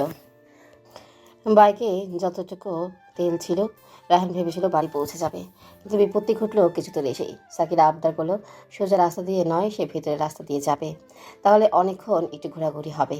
রায়হান ভাবে ভেতর দিয়ে গিয়ে যেখানে তেল উঠানো যায় ওই অবধি গেলেই হবে, তাহলে আর অসুবিধা হবে না। অথচ এখনও 5 মিনিটের রাস্তা। 5 মিনিট বাইক নিয়ে হেঁটে যেতে হবে। সাকিরাকে বলতেই সাকিরাও রাজি হয়ে যায়। সাকিরা বলে, চলো তো, 5 মিনিট লাগবে। ব্যাপারটা কিন্তু দারুণ। এই রাতে আমি আর তুমি হেঁটে যাব, আমাদের সাথে সাথে যাবে মাথার উপরে ওই চারটা। আচ্ছা, তুমি কি খেয়াল করে দেখেছো আমরা যেখানে সেখানেই যাই, চাঁদও সেখানেই যায়। তুমি পাগল হলে? এই অসময়ে তোমার এইসব মাথায় আসে? 5-6 মিনিটের রাস্তা বাইক নিয়ে হেঁটে যেতে হবে এখন আবার? এমন ভাব করছো যেন আমাকেও বাইকের উপর বসিয়ে নিয়ে যেতে হচ্ছে তোমার। বাইক নিয়ে যাওয়া কোনো ব্যাপারই না, চলো তাড়াতাড়ি।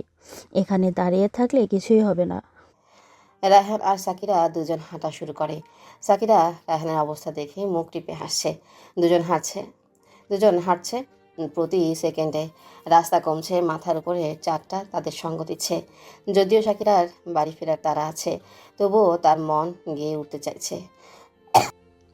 এই পথ যদি না শেষ হয় তবে কেমন হতো তুমি বলো তো, যদি পৃথিবীটা স্বপ্নের দেশ হয় তবে কেমন হতো তুমি বলো তো।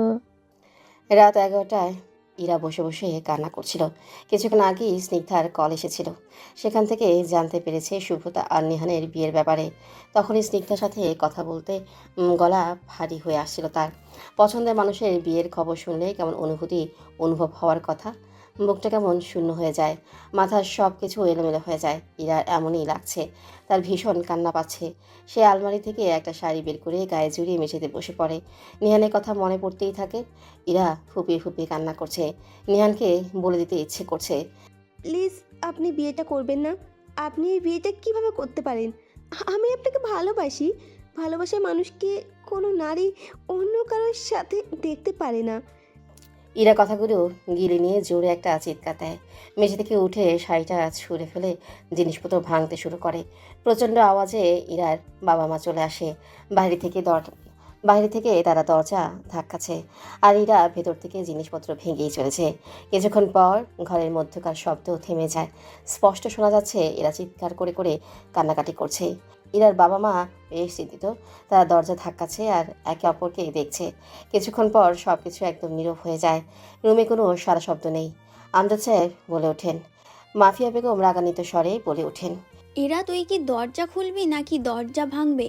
দরজা যদি ভাঙতেই হয় ভেতরে গিয়ে কিন্তু আমি তোকে আস্ত রাখবো না, বলে দিলাম। ভালোই দরজা খুলে দে। সাফিয়া বেগমের কথার ভেতর থেকে কোনো কথা এলো না, তবে দরজাটা ঠিকই খুলে গেল। ইরা বাহিরে এসে আমজাদ সাহেবকে জড়িয়ে ধরে ফুপিয়ে ফুপিয়ে কান্না করছে। যদিও কান্নার বেগ এখন কমেছে। সাফিয়া বেগম রুমে ঢুকে দেখেন রুমের ভেতরে যা তা অবস্থা। মেঝেতে জিনিস পড়ে আছে, ভেঙে গুঁড়ো গুঁড়ো হয়ে আছে কিছু জিনিস। তিনি ভেবেই পাচ্ছেন না কি এমন হলো যে ইরা এরকম করছে। ইরা মাকে দেখে প্রচণ্ড ভয় পায়। রুমের অবস্থা দেখে তিনি কী বলবেন সেটাই এখন দেখার বিষয়। তার মা কি তার কষ্টটিকে গুরুত্ব না দিয়ে রুমের এই অবস্থা নিয়ে পড়ে থাকবে? আমজাদ সাহেব মেয়েকে ছাড়িয়ে নিয়ে প্রশ্ন করলেন। ইরা চুপ করে আছে, মুখে কোনো কথা নেই। সে পূর্বের মতোই বাবার বুকে মাথা রেখে দাঁড়ায়। সাফিয়া বেগম এসে মেয়েকে হাত ধরে টেনে নিয়ে এসে ড্রয়িং রুমের সোফায় বসায়। আমজাদ সাহেবও এসে পাশেই বসেন। সাফিয়া বেগম ঠান্ডা স্বরে মেয়েকে জিজ্ঞেস করেন, ইরা কি হয়েছে তোমার? ইরা তখনও চুপ করে আছে। আমজাদ সাহেব মেয়েটার মাথায় হাত দিয়ে ভয় না পেয়ে সব কিছু বলতে বলেন। কিছুক্ষণ চুপ করে থেকে বলে, বাবা আমার বাইরে যাওয়ার কয়তদিন? সাফিয়া বেগম নিম্ন স্বরে বলেন, তোমার কি হয়েছে সেটা বলো। ঠিকই তো ছিলে, এখন কি এমন হলো যে ভাঙচুর করছো, চিৎকার করে কান্নাকাটি করছো? আলমারি থেকে অন্য কিছু বের করনি, কিন্তু নেহালে দেওয়া শাড়িটা কেন বাইরে? আমি যেটা সন্দেহ করছি সেইটা কি আজকের এই পরিস্থিতির কারণ? তোমাকে আমি এই ব্যাপারে ভাবতে নিষেধ করেছিলাম ইরা। বাবা আমার বাইরে যাওয়া কতদিনের? সব কিছু নিজের ইচ্ছেতেই চলে না আম্মু। আমি ওকে ভালোবাসি। আমি তো তোমাকে বলেছিলাম বড়ব্বুর সাথে কথা বলতে, বলনি কেন তুমি? তুমি নিজের মেয়ের খারাপ কি করে চাইতে পারো? ইরার কথা অবাক হয়ে যায় আমজাদ সাহেব। ইরা নিহানকে পছন্দ করে? মেয়েটা এত কথা শেয়ার করে আর এই কথাটা বলেনি তাকে? সাফিয়া বেগম রেগে উঠে বলেন, ইরা চড় দিয়ে গাল ফাটিয়ে দেবো আমি তোমার। এইটুকু বয়সে খুব পেকে গেছো তাই না? আমি কখনোই আত্মীয়দের সাথে নতুন কোনো সম্পর্কে যাব না। এমনিতেই ভালো সম্পর্ক, মেয়ের বিয়ে দিয়ে বিপক্ষ হতে চায় না। আর তুমি আগে থেকেই জানো নেহাল শুভ্রাকে পছন্দ করে। শুভ্রাকে তো তুমি বড় বোনের মতো দেখো, তবে এই ব্যাপারে স্বার্থপর হতে একবারও বাঁচছে না। কিছু বলছে না, চুপচাপ কিছুক্ষণ বসে থেকে নিজের রুমে চলে যায়। আমজাদ সাহেব মেয়ের চলে যাওয়া দেখে আবার স্ত্রীর দিকে তাকায়। কি হবে? তুমি তোমার মেয়েকে প্রশ্রয় দিয়ে দিয়ে মাথায় তুলেছ, নামতে তো আর পারছে না। ওকে বাইরে পাঠিয়ে দাও। মেয়েটা নতুন সংসারে যেন কোনো ঝামেলা করতে না পারে, বলে দিলাম। কথাগুলো বলেই সাফিয়া বেগম জায়গা ছেড়ে উঠে রুমে চলে যান। আমজাদ সাহেব কিছুতেই বুঝতে পারছে না যে এসব এত দূর গড়ালো কীভাবে। সকালে খাবার টেবিলে বসে আছেন সাদাত সাহেব। রান্নাঘরে আয়শা বেগম রুটির সাথে ডিম ভেজে দিচ্ছেন সাদাত সাহেবের জন্য। সুব্রতা গিয়ে সামনে চেয়ারের পাশে দাঁড়ালো। সাদাত সাহেব মেঘে দেখে হাত বাড়িয়ে কাছে ডাকলেন। সুব্রতা গিয়ে পাশে চেয়ারে বসলো। সাদাত সাহেব খবরের কাগজটা রেখে জিজ্ঞেস করলেন, কিছু বলবি মা? সুব্রতা কিছুক্ষণ চুপ থেকে বলে, বাবা এখনই বিয়ে না করলে হয় না? সাদাত সাহেব মেয়ের কথায় পেয়ে অবাক হলো। আজকের দিন আর রাতটা পার হলে যার বিয়ে সে কিনা এখন এসব বলছে। নিহানকে তোর অপছন্দ? না না বাবা, সেটা না। আমার কেমন যেন মনে হচ্ছে এখন বিয়ে করা ঠিক হচ্ছে না। চারপাশের মানুষ নানা রকম কথা বলবে, আমি ওদের কথা সহ্য করতে পারি না বাবা। তারা সবাই কোনো বিষয় না জেনেই সে কথা শোনায়। সব জায়গাতেই যেন মেয়েদের দোষ। আমার সংসার ভাঙায় নাকি আমার দোষ। আবার কয়েকদিন ওই সমস্যাটার কারণে সাথে সাথে ছিল। এটা দেখে সবাই ভাবছে হয়তো তার জন্যই আমি সংসার ভেঙে চলে এসেছি। মানুষ তোকে মানসিকভাবে আঘাত করলে প্রয়োজনে তুই শারীরিক আঘাত করবি, তবু ক্ষতবিক্ষত হয়ে কাঁদবি না। মানুষ আঘাত করে সফল হলে চাহিদা আরও বেড়ে যায়। সফল হতে না দিলে চেষ্টা অবধিই চলে।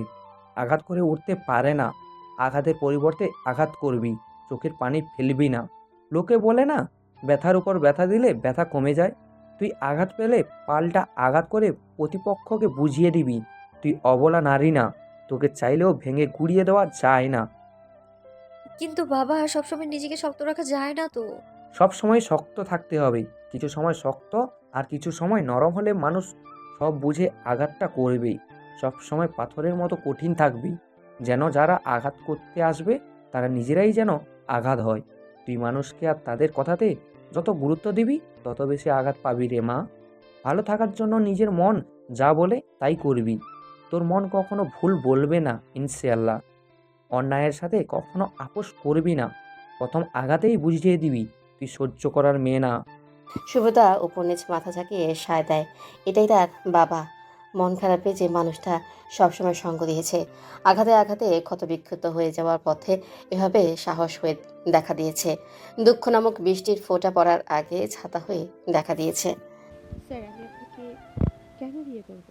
মা গতকাল বললো আমার নাকি এখন থেকে কোথাও গেলে আপনার সাথে যেতে হবে।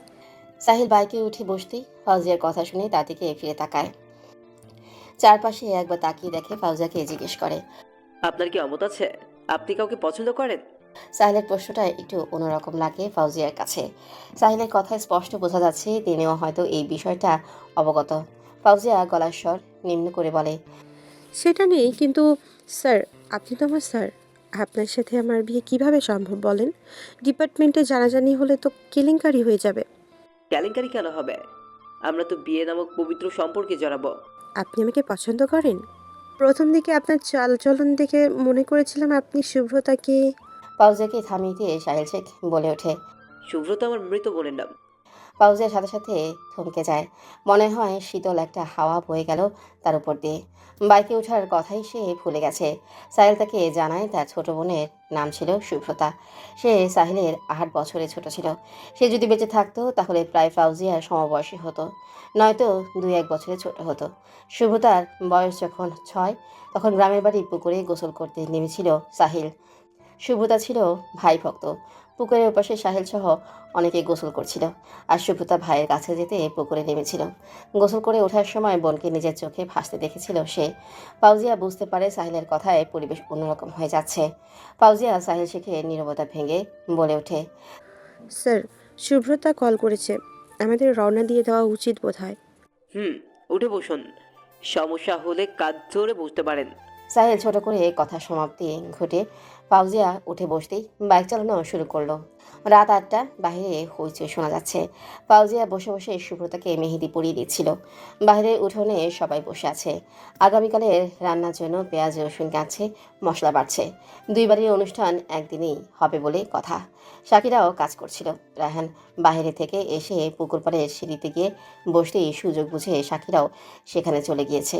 ফাউজিয়া আর সুব্রতা রুমে বসে মোবাইলে গান ছেড়ে গল্প করছে আর মেহেদি দিচ্ছে। সুব্রতা এতক্ষণে জেনে গিয়েছে সাহেব স্যারের সাথে ফাউজিয়ার বিয়ের কথা চলছে। শুভতাও পরামর্শ দিয়েছে বিয়েটা যত তাড়াতাড়ি সম্ভব করে নেওয়াই ভালো। ফাউজিয়াও জানায় সে এই বিষয়ে ভেবে দেখবে। শুভতা আর ফাউজিয়ার কথাবার্তার মাঝে দরজায় নিহান এসে দাঁড়ায়। গলা খাকারি দিতেই ফাউজিয়া পেছনে ফিরে তাকায়। শুভতা নিহানকে দেখেই লজ্জায় চোখ বন্ধ করে কপাল আর চোখে হাত দিয়ে ঠেকে দেয়। ফাউজিয়া নিহানের দিক থেকে চোখ ফিরিয়ে শুভতার দিকে তাকায়। শুভতা লজ্জা মাখা মুখ দেখে তার ভীষণ হাসি পাচ্ছে।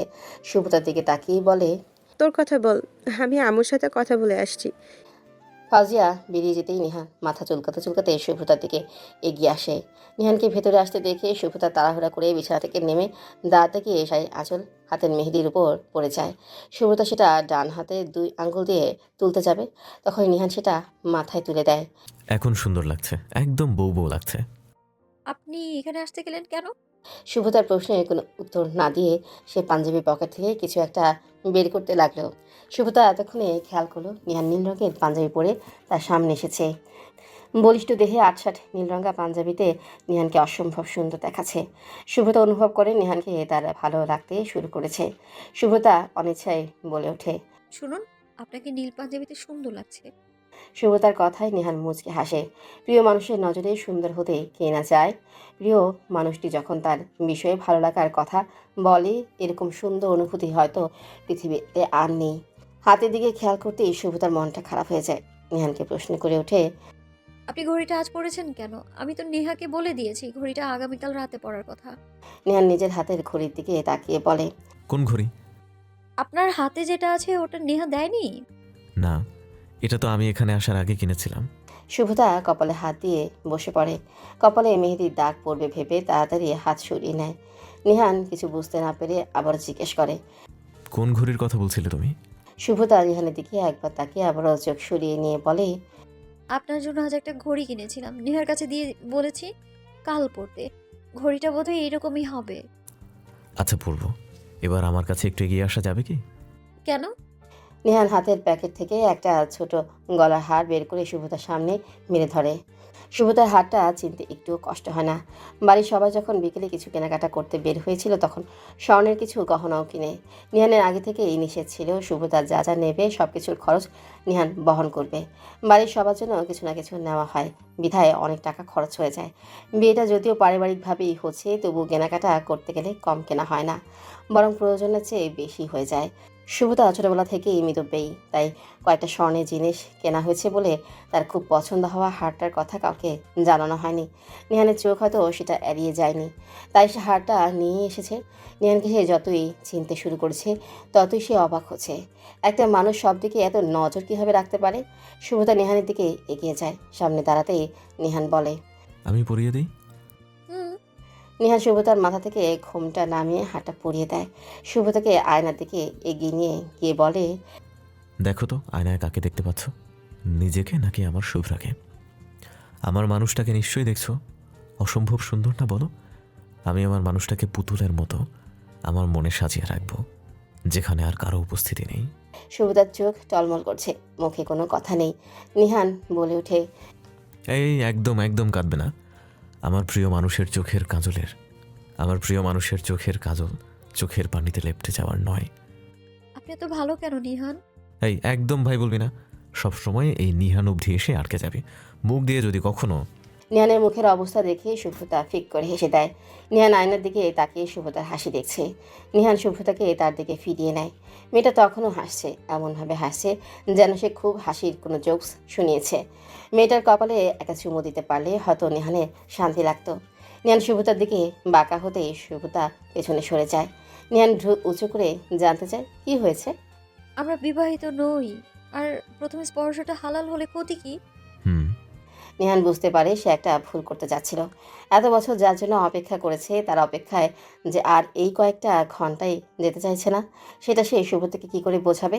নিহান অসহায়ের মতো আবারও বলে, সরি শুভ্রা, আমি আসলে। আমি বুঝি। হ্যাঁ, আমি হয়তো আপনাকে বুঝতে শুরু করেছি। কেউ হয়তো আসছে এদিকে, আমি যাই তবে। গলার ওটা পরেই থাকো, খুলে রেখো না। এটা আমার পক্ষ থেকে তোমার জন্য উপহার। কালকের উপহার পাবো না? কালকে সবার সামনে সবাইকে সাক্ষী রেখে পুরো আমিটাকেই দিয়ে দেব, হবে না? খুব হবে। নিহান রুম থেকে চলে গিয়ে আবারও ফিরে আসে। তৎক্ষণাৎ ফিরে আসতে দেখে শুভ্রতা জিজ্ঞেস করে, আবার কি হলো?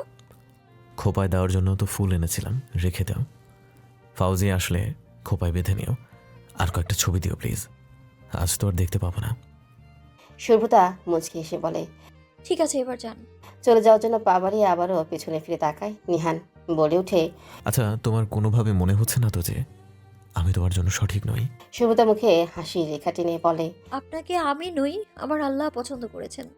তিনি আমার জন্য সঠিক মানুষটাকেই রেখেছেন। এই মানুষের ভালোবাসা কখনো ভুল হতেই পারে না। মিনিট 20 আগে আমজাদ সাহেবের পরিবার বিয়েবাড়ি এসে পৌঁছেছে। সাফিয়া বেগম মেয়েকে বারবার বলে দিয়েছেন বিয়েবাড়িতে যেন কোনো ঝামেলা সে না করে। ইরাও মায়ের কথা বাধ্য মেয়ের মতো মেনে নিয়েছে। তবুও সাফিয়া বেগম ভীত হয়ে আছেন। এই একটা সময়ে এসে তিনি নিজের মেয়েটাকেও বিশ্বাস করে উঠতে পারছেন না। তিনি সিদ্ধান্ত নেন মেয়েটাকে চোখে চোখে রাখতে হবে। ইরা ফ্রেশ হয়ে শুভ্রতার কাছে যাওয়ার কথা জানালে সাফিয়া বেগম বলেন, 2 মিনিট অপেক্ষা করো, আমিও যাব। তুমি চিন্তা করো না আম্মু, আমি তোমাকে কথা দিচ্ছি আমি বিয়েতে কোনো রূপ সমস্যার সৃষ্টি করব না।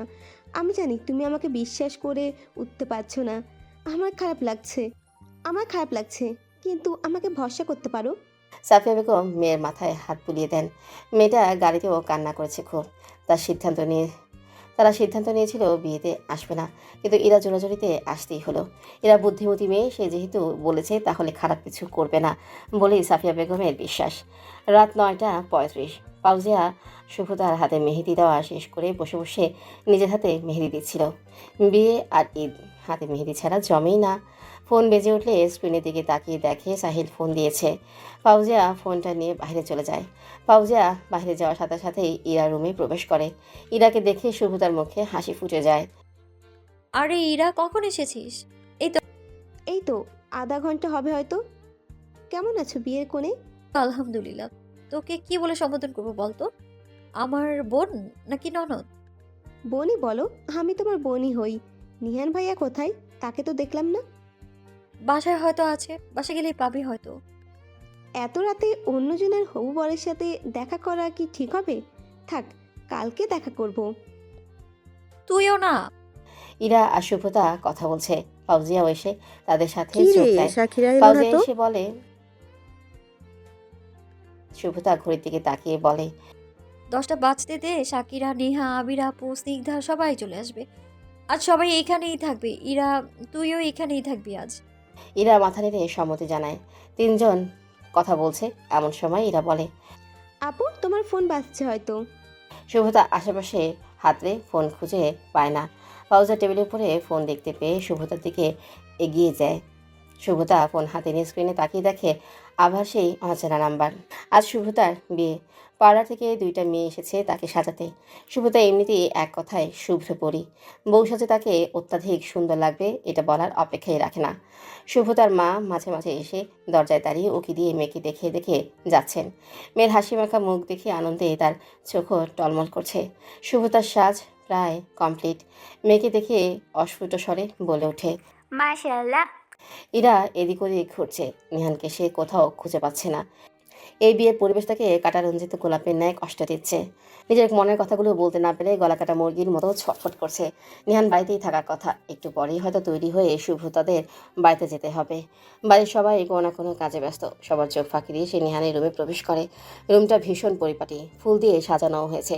প্রিয় মানুষের বিয়ে রুম সাজানো দেখে ইরার ভীষণ কান্না পাচ্ছে। অন্যদিকে তার বিশ্বাস করতে ইচ্ছে করছে যে নিহানকে তার মনের কথা জানালে নিহান হয়তো এই বিয়ে করবে না। আজ কেমন স্বার্থপর লাগছে নিজেকে। লাগুক, নিজের ভালোর জন্য মাঝে মধ্যে একটু স্বার্থপর হতে হয়। নিহান ওয়াশরুম থেকে বেরিয়ে বিছানায় ইরাকে বসে থাকতে দেখে একটু অবাক হয়। ইরা বিছানায় হাত বুলিয়ে এদিক ওদিক দেখছে। নিহান ওয়াশরুম থেকে বেরিয়েছে সেটা সে খেয়াল করেনি। নিহান তাড়াতাড়ি করে টি শার্ট পরে নেয়। মাথাটা ভালো করে মুছতে মুছতে ইরার দিকে এগিয়ে এসে বলে, কিরে, তুই এখানে কি করছিস? নিহানের উপস্থিতিতে ইরা বেশ চমকে ওঠে। বিছানায় বসার থেকে দাঁড়িয়ে যায়। দরজার দিকে এগিয়ে গিয়ে দরজা ভেতর থেকে লক করে দেয়, যেন কেউ বিরক্ত না করে কথার মাঝে। ইরার কাণ্ড দেখে আরেকবার অবাক হয় নিহান। দরজা কেন আটকাচ্ছিস তুই? ইরা বলে ওঠে, আমি আপনাকে ভালোবাসি নিহান ভাই। হোয়াট? মাথা ঠিক আছে তোর? ইরা, এসব কি হচ্ছে? দরজা খুলে দে। তুই এক্ষুনি রুম থেকে বেরিয়ে যা। প্লিজ একটু শুনুন না। ইরা, তুই এক্ষুনি রুম থেকে বেরিয়ে যাবি, জাস্ট 1 মিনিটের মধ্যে। তোকে আমি এখানে দেখতে চাই না। দেখতে চাই না মানে দেখতে চাই না। ইরা ধপাস করে বিছানায় বসে পড়ে। কিছুক্ষণ মাথা নিচু করে থেকে নিহানের দিকে তাকায়। ইরার চোখে পানি। নিহান অন্যদিকে নজর ফেলে। আরেকবার বলে, এরা প্লিজ এখান থেকে চলে যা। কেউ তোকে আর আমাকে একা রুমে দেখলে খারাপ ভাববে। যখন তখন কেউ চলে আসতে পারে। ইরা স্বল্প স্বরে চিৎকার দিয়ে বলে, আসুক, দেখুক সবাই কাউকে ভালোবেসে কিভাবে কান্না করতে হয়, প্রিয় মানুষের বিয়েতে বুকে পাথর চেপে রেখে কিভাবে উপস্থিত থাকতে হয়। সবাই দেখুক ভালোবাসার কথা জানালে কিভাবে দূর দূর শুনতে হয়। পাগল হয়ে গেছিস তুই? ভালোবাসার কথা বলতে এসেছিস? আমি আমার কৈশোর থেকে একটা মানুষকে ভালোবেসে এসেছি। কয়েকটা দিন বা কয়েকটা মাস নয়, একেবারে 8-9 বছর। তাকে আমি আজ পেতে চলেছি। আমি তাকে কিছুতেই হারাতে চাই না। সে আমার খুব কষ্টে পাওয়া নারী। ইরা কাঁদতে কাঁদতে বলে, আমাকে কেন ভালোবাসলে না নিহান ভাই? আপুর বদলে আমাকে ভালোবাসলে কি হতো? দুনিয়াতে কি যুদ্ধ লেগে যেত নাকি মানুষ মারা যেত? আমাকে ভালোবাসলে কি এমন হতো? সুব্রতা আপুর অত্যাধিক সুন্দর জন্য তাকে ভালোবেসেছেন। ভালোবাসা সবার জন্য আসে না। এরা পাগলামি করিস না। ভালোবাসা জাত, বর্ণ, ধর্ম কিছুই দেখা হয় না। যাকে যার নজরে ভালো লাগে তার প্রতি রক্তকণিকা তৈরির মতো সেকেন্ডে ভালোবাসা তৈরি হয়ে যায়। আপনাকে অনেক ভালোবাসি নিহান ভাই। এরা অনেক হয়েছে, এবার তুই আমার রুম থেকে চলে যা। তুই নিজে না গেলে আমি কিন্তু গলা ধাক্কা দিয়ে বের করে দেবেন। প্রয়োজন হলে তাই করবো। দেখুন যা এখান থেকে, আমার রেডি হতে হবে। ভালোবাসার কথা জানাতে এসে সম্মান হারাবো এই কথা মাথায় আসেনি। মানে? কিছু না, আপনার নতুন জীবনের জন্য শুভকামনা নিহান ভাই। আসছি। ইরা আর এক মুহূর্ত দেরি না করে রুম থেকে বেরিয়ে যায়। নিহান একটা দীর্ঘ নিঃশ্বাস ফেলে রেডি হতে চলে যায়। শুভতার মা প্লেটে করে খাবার নিয়ে মেয়ের রুমে আসে। শুভতার সাজ কমপ্লিট। এখন একজন চুলটা বেঁধে দিচ্ছে, আরেকজন ফাউজিয়াকে একটু সাজিয়ে দিচ্ছে। ফাউজিয়াও প্রায় শুভতার মতোই ফর্সা। নীল রঙের গাউনে তাকে নীলপুরীর মতো দেখাচ্ছে। ফাউজিয়ার সাজও প্রায় শেষ। আয়েশা বেগম খাবারের প্লেটটা নিয়ে শুভতার পাশে বসলেন। শুভতার মাকে দেখে বলে ওঠে, মা, বাবা কোথায়? সকালে দেখেছি, এরপর আর একটুও দেখিনি। বাবা কি খুব ব্যস্ত? একটু আসলো না যে এদিকে? এখানে তোকে সাজানো হচ্ছে, এর মধ্যে পুরুষ মানুষ কিভাবে আসবে? তুই কটা খেয়ে নে, আমি তোর বাবাকে পাঠিয়ে দিই। গলার এই হারটা কোথায় পেলি? এটা কি দেওয়া হয়েছিল?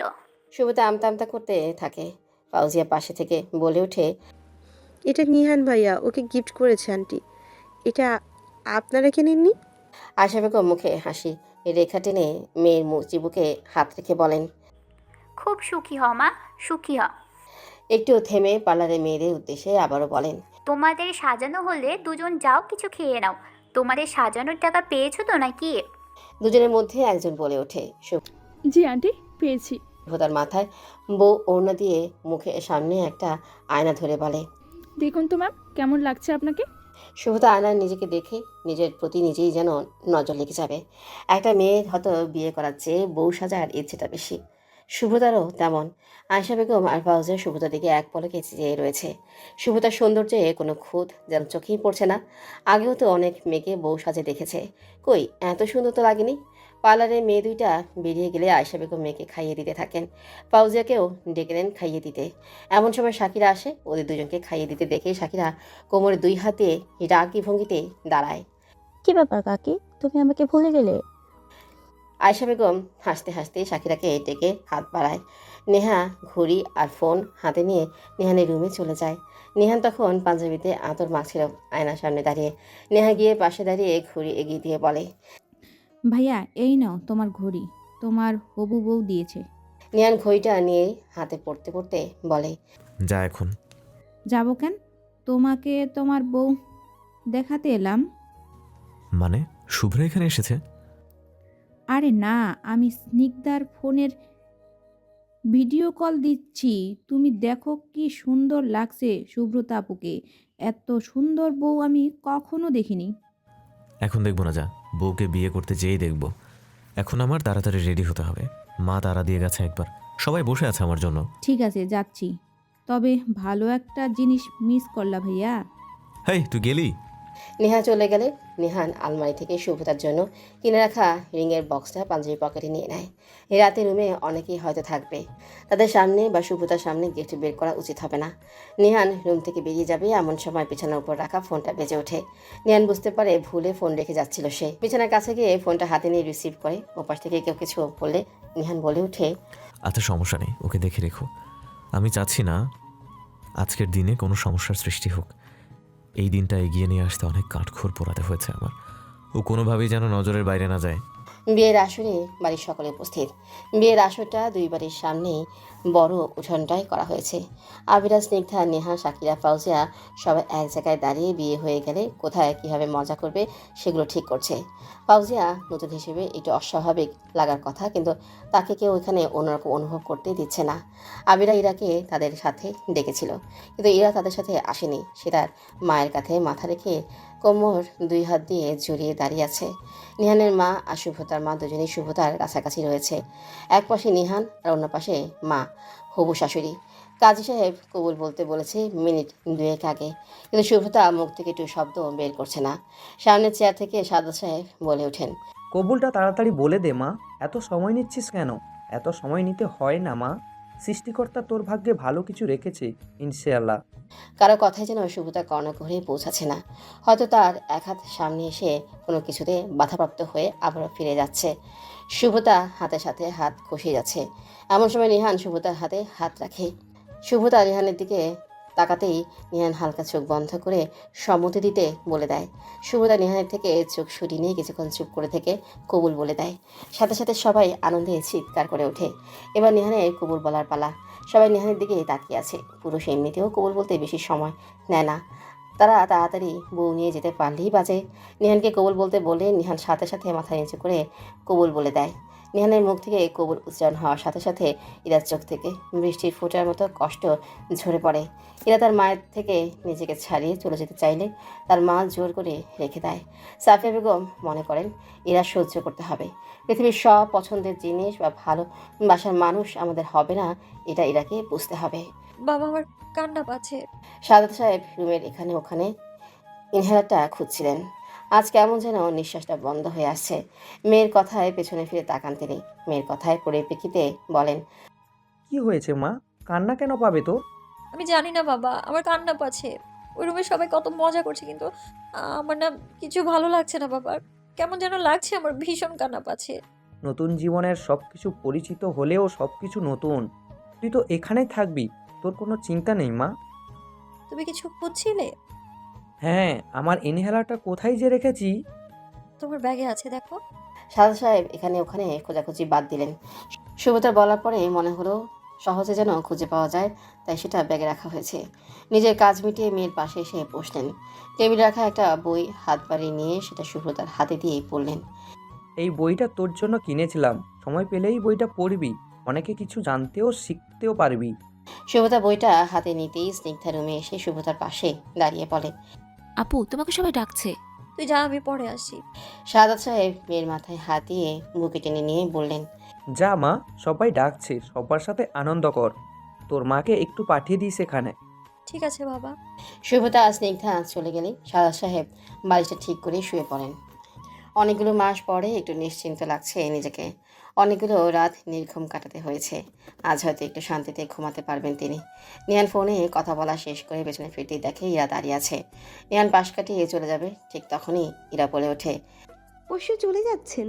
হ্যাঁ, সেই রকমই কথা হলো। নতুন বউ রেখে চলে যেতে কষ্ট হবে না? ইরা, তুই আমার চাচাতো বোন, প্রাক্তনের মতো কথা বলবি না, এসব তোকে মানায় না। আমার কথা আর আপনাকে শুনতে হবে না নিহান ভাই। আমি খুব জলদি বাইরে চলে যাচ্ছি। আমি আর আপনার মুখোমুখি হতে পারবো না, আমার সাহস নেই। যেখানেই থাকিস দোয়া করি সবসময় ভালো থাকিস। যখন কবুল বলেছিলেন সেই সময় এর মতো অসহায় নিজেকে কখনো লাগেনি। আজকে নিশ্চয়ই এমন লেগেছিল সুব্রত আপুর প্রথম বিয়েতে। ইরা, তুই আমার সম্পর্কে ছোট বোন, সেই হিসেবে থাকলেই খুশি হব। নিহান ইরাকে পাশ কাটিয়ে চলে যেতে লাগলে ইরা আবারও বলে ওঠে, ভালোবাসি আপনাকে নিহান ভাই, খুব বেশি ভালোবাসি। নিহান শুনেও যেন না শোনার অভিনয় করে এক মুহূর্ত যেন না দাঁড়িয়ে চলে যায়। সে এক নারীতে আসক্ত পুরুষ। কোনো পুরুষ এক নারীতে আসক্ত হলে তার সামনের পৃথিবীর সবচেয়ে সেটা কোনো নারীকে এনে দাঁড় করালো সেই পুরুষের শখের নারী তার চোখ শীতলকালিনী। নিহান শুভতার কাছে যেতে যেতে সিদ্ধান্ত নেয় ইরার মুখোমুখি আর হওয়া যাবে না, হলেও কঠোর থাকতে হবে, নইলে মেয়েটা উল্টাপাল্টা কাজ করে বসবে। সাহেল শেখ শুভতাদের বাড়ির বাহিরে এসে ফাউজিয়াকে কল দিল। ফাউজিয়া মিনিট 20 আগে মায়ের কল পেয়ে বাসায় যাওয়ার জন্য তৈরি হয়ে নিয়েছে। শুভ্রতা অনেকবার বলেছে আজকে অন্তত থেকে যাওয়ার জন্য, কিন্তু ফাউজিয়া থাকতে নারাজ। এমনিতেই একদিন থাকা হয়ে গিয়েছে। তার মায়ের শরীরটাও খারাপ। নিজের ব্যাগটা নিয়ে রুমের বাইরের দিকে বসেই শাকিরার সাথে কথা বলছিল ফাউজিয়া। হঠাৎ ফোন বেজে ওঠায় সে শুভ্রতাকে ডাক দিলে শুভ্রতা বাইরে বেরিয়ে আসে। স্যার এসে গেছে? হ্যাঁ, কল দিয়েছেন দেখছি। আমি তবে এখন বের হই, তুই সাবধানে থাকিস, ফ্রি হলে কল দিস। ঠিক আছে, চল এগিয়ে দিয়ে আসছি। আচ্ছা। ফাউজিয়ার সাথে শাকিরা আর শুভ্রতা বাড়ির বাইরের দিকে আসে। তিনজন বাইরে এসে দেখে সাহেল স্যার উঠানে বাইকের এক পাশে দাঁড়িয়ে আছে। তিনজনই সেদিকে এগিয়ে গেল। শুভ্রতা দুজনের থেকে একটু এগিয়ে গিয়ে বলল, আসসালামু আলাইকুম স্যার, কেমন আছেন? সাহেল শেখ পেছনে ফিরে সালামের জবাব দিয়ে বললেন, নতুন জীবনের জন্য শুভকামনা শুভ্রতা, প্রতিটা দিন আপনার ভালো কাটুক। স্যার ভিতরে চলুন না, এইখান থেকে চলে গেলে বিষয়টা কেমন দেখায় না? না না, দেরি করব না, আমাদের এখনই বের হতে হবে, রাত হয়ে যাচ্ছে অনেক। নতুন বউয়ের এরকম বাইরে বের হওয়া উচিত না। জি স্যার, স্যার ভেতরে আসলে ভালো লাগতো। সাহেল শেখ কাঁপা কাঁপা হাতটায় শুভ্রতার মাথায় রাখেন। শুভ্রতা সাহেল শেখের দিকে তাকালে তিনি বলেন, অন্য একদিন আসবো, আজ যেতে হবে, ভালো থাকবেন। ঠিক। শুভ্রতা বলে ওঠে, স্যার আপনি কিন্তু আমার সাথে তুমি করে বলতেই পারেন, আমি তো আপনার ছোট বোনের মতোই হব, তাই না?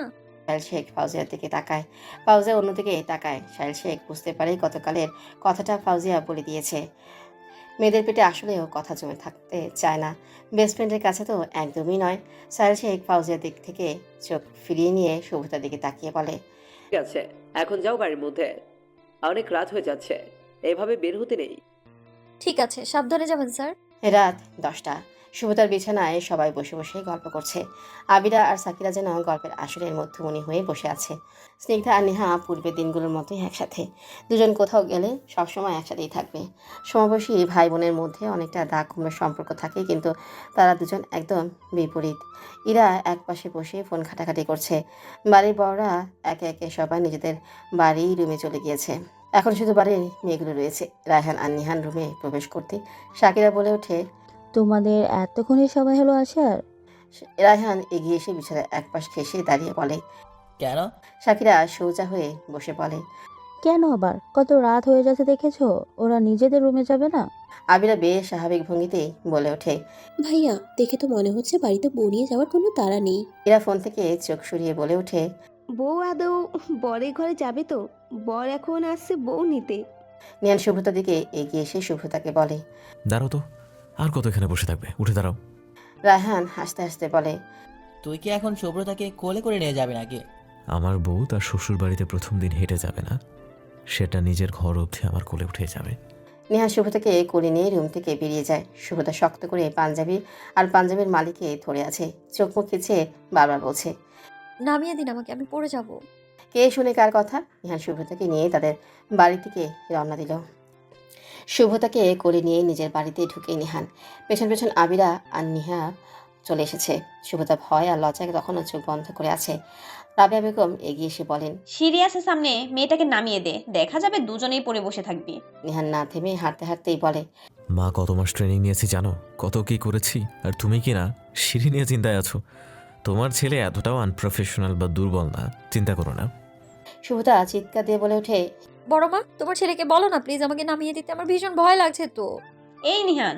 রাবেয়া বেগমকে থামিয়ে দিয়ে নিহান বলে, আমাকে শক্ত করে ধরে রাখো, পড়তে দেবো না কোনোভাবেই, এইটুকু বিশ্বাস নেই আমার উপর। নিজের রুমে নিয়ে এসে বিছানার সামনে শুভ্রতাকে নামিয়ে দেয় নিহান। নিহান নয়, শুভ্রতা যেন এবার হাফ ছেড়ে বাঁচল। এতক্ষণ পরে এসে চোখটা খুললো, সাথে স্বস্তির নিঃশ্বাস ফেললো। শুভ্রতার অবস্থা দেখে নিহান এগিয়ে এসে বলে, কোলে করে নিয়ে আসলাম আমি, হাঁপানোর কথা আমার, আর হাঁপাচ্ছ তুমি। শুভ্রতা কিছু না বলে চুপচাপ দাঁড়িয়ে থাকে। নিহান করে উত্তর না পেয়ে আবারও প্রশ্ন ছুড়ে দেয়, ভয় পাচ্ছিলে? হ্যাঁ একটু। পড়ে গেলেও তোমাকে কোনো না কোনোভাবে ঠিক রক্ষা করতাম। প্রাণ থাকতে ভালোবাসার মানুষের কষ্ট দেখতে পারতাম না। পৃথিবীর সব হাসি তোমার হোক, বিনিময়ে আমার যদি কষ্টও হোক, তাও বুকে বয়ে বেড়াতে রাজি। তুমি শুধু আমাকে ছেড়ে যেও না। কি সব বলছেন? আমি কখনো আপনাকে ছেড়ে যাব না। যে মানুষটা আমাকে নতুন করে ভালোবাসতে শিখিয়েছে, নতুন করে বাঁচতে শিখিয়েছে, তাকে কি করে ছেড়ে থাকবো আমি? আমার শেষ নিঃশ্বাস অবধি আমার আপনাকেই চাই। থাকবেন না? হ্যাঁ থাকবো, ছেড়ে যেতে চাইলেও যেতে দেবো না। রাবিয়া বেগম কিছু খাবার প্লেটে সাজিয়ে নেহার হাতে ধরিয়ে দিয়ে নিহানের রুমে দিয়ে আসতে বলে। নেহা প্লেট নিয়ে এসে দরজায় নক করতেই সুব্রত এসে দরজা খুলে দেয়। নেহা ভেতরে এসে খাবারের প্লেট টেবিলের উপরে রেখে জিজ্ঞেস করে, ভাইয়া কোথায়? তুমি দরজা খুলে দিলে যে, তুমি তো ফ্রেশ হচ্ছিলে। আমার ফ্রেশ হওয়া হয়ে গিয়েছে, আয় বসবি। না বৌমনি, এখন আর বসবো না, অনেক রাত হয়ে গেছে, এখন আসি বরং। এই তুই আমাকে বৌমনি কেন বলছিস? লাথি খাবি একদম। আমার সাথে এই ভাবি ননদের সম্পর্ক করতে আসলে না, মেরে একদম তক্তা বানিয়ে দেবো বলে দিলাম। এই তুমি না নতুন বউ? তো কি হয়েছে, তোদের সাথে আমার নতুন বউয়ের মতো আচরণ করতে হবে? তাহলে তো আমি দূরে কোথাও বিয়ে করলেই পারতাম। তুমি থাকো, আমি আসছি। নেহা কথা না বাড়িয়ে চলে গেল। সুব্রতা দরজা আটকাবে ঠিক তখনই নেহান এসে তার আগে দরজা আটকে দিল। নেহান এতক্ষণে খেয়াল করলে সুব্রতা ঠিক তার নিজের মতোই শুভ্র রঙের শাড়ি পরেছে। আচ্ছা, বিয়ের রাতে কেউ শুভ্র রঙের শাড়ি পরে কি তার ঠিক জানা নেই। বিয়ে সাজ ধুয়ে হয়তো গোসলটাও করে নিয়েছে সুব্রতা। হাঁটে অবধি চুলের আগা বেয়ে টুপটাপ পানি ছড়ছে। কুচিগুলো বেশ এলোমেলো দেখাচ্ছে। নতুন শাড়ি ভাঁজ করে পরলে সেটা কুচি ঠিক করা বেশ মুশকিল হয়ে পড়ে। তার উপর যদি সেটা খসখসা টাইপ শাড়ি হয়ে থাকে তাহলে তো কোনো কথাই নেই। নেহার কোনো কথা না বলে সুব্রতার উপর চোখ বুলিয়ে নিয়েছে। বিয়ে হলে কি মেয়েদের সৌন্দর্য আরও বেড়ে যায় সেটাও নেহানে জানা নেই। কিন্তু সুব্রতাকে বিয়ে সাজের পর থেকে কেমন অদ্ভুত সুন্দর লাগছে। সে আগে থেকেই উজ্জ্বল রঙের অধিকারী, আজকে যেন আরও বেশি ফর্সা লাগছে। আচ্ছা, এই মেয়েকে কি দুধে আলতা গায়ের রঙের মেয়ে বলা যায়? হয়তো বলা যায়, বললে খুব একটা ভুল হবে না। সুব্রতা একভাবেই দাঁড়িয়ে আছে মাথা নিচু করে। নেহান যেভাবে দেখছিল তাতে লজ্জায় মাথা নিচু করে দাঁড়িয়ে থাকা বেশ সমীচীন। নেহান আস্তে করে মেঝেতে 2 পা গুটিয়ে বসে পড়ে। সুব্রতার কুচিতে হাত দিবে এমন সময় সুব্রতা 1 পা পিছিয়ে যায়। কি করছেন? কুচি এলোমেলো দেখাচ্ছে, ঠিক করলে একদম সব পারফেক্ট লাগতো। সুব্রতা মুচকে এসে এগিয়ে আসে। নেহান কুচিতে হাত দিতেই সুব্রতার বুকের ভেতরটা থক করে ওঠে। পুরনো স্মৃতি উকি দেয়। কেউ একজন এভাবে নিচে বসে তার শারীরিক কুচি ঠিক করে দিত। সুব্রতা মাথা ঝাঁকিয়ে দীর্ঘ নিঃশ্বাস নেয়। না, অতীত ভাবা যাবে না। এমন সুন্দর বর্তমানে দাঁড়িয়ে অতীত ভাবা মহাপাপ। এত পাপ করলে যে প্রতিটা নিঃশ্বাস বিষাক্ত পরিবেশ সৃষ্টি করবে। সুব্রতা নিজেকে সামনে নিয়ে নেহানের দিকে তাকায়। মুগ্ধ হয়ে তাকিয়ে থাকে সে। এতটা যত্ন করে কেউ স্ত্রীর শারীরিক কুচি ঠিক করে দেয়? পরিবেশটা কি আসলেই এত মনোমুগ্ধকর হয়? নেহান উঠে দাঁড়ায়। সুব্রতা ঠিক ওভাবেই দাঁড়িয়ে আছে। নেহান সুব্রতার দিকে আরেকটু এগিয়ে গিয়ে বলে, আমার চোখে তাকিয়ে দেখো, কি দেখতে পাচ্ছ? প্রেম। কোন অবস্থানের? গভীর। আর কিছু দেখতে পাও না?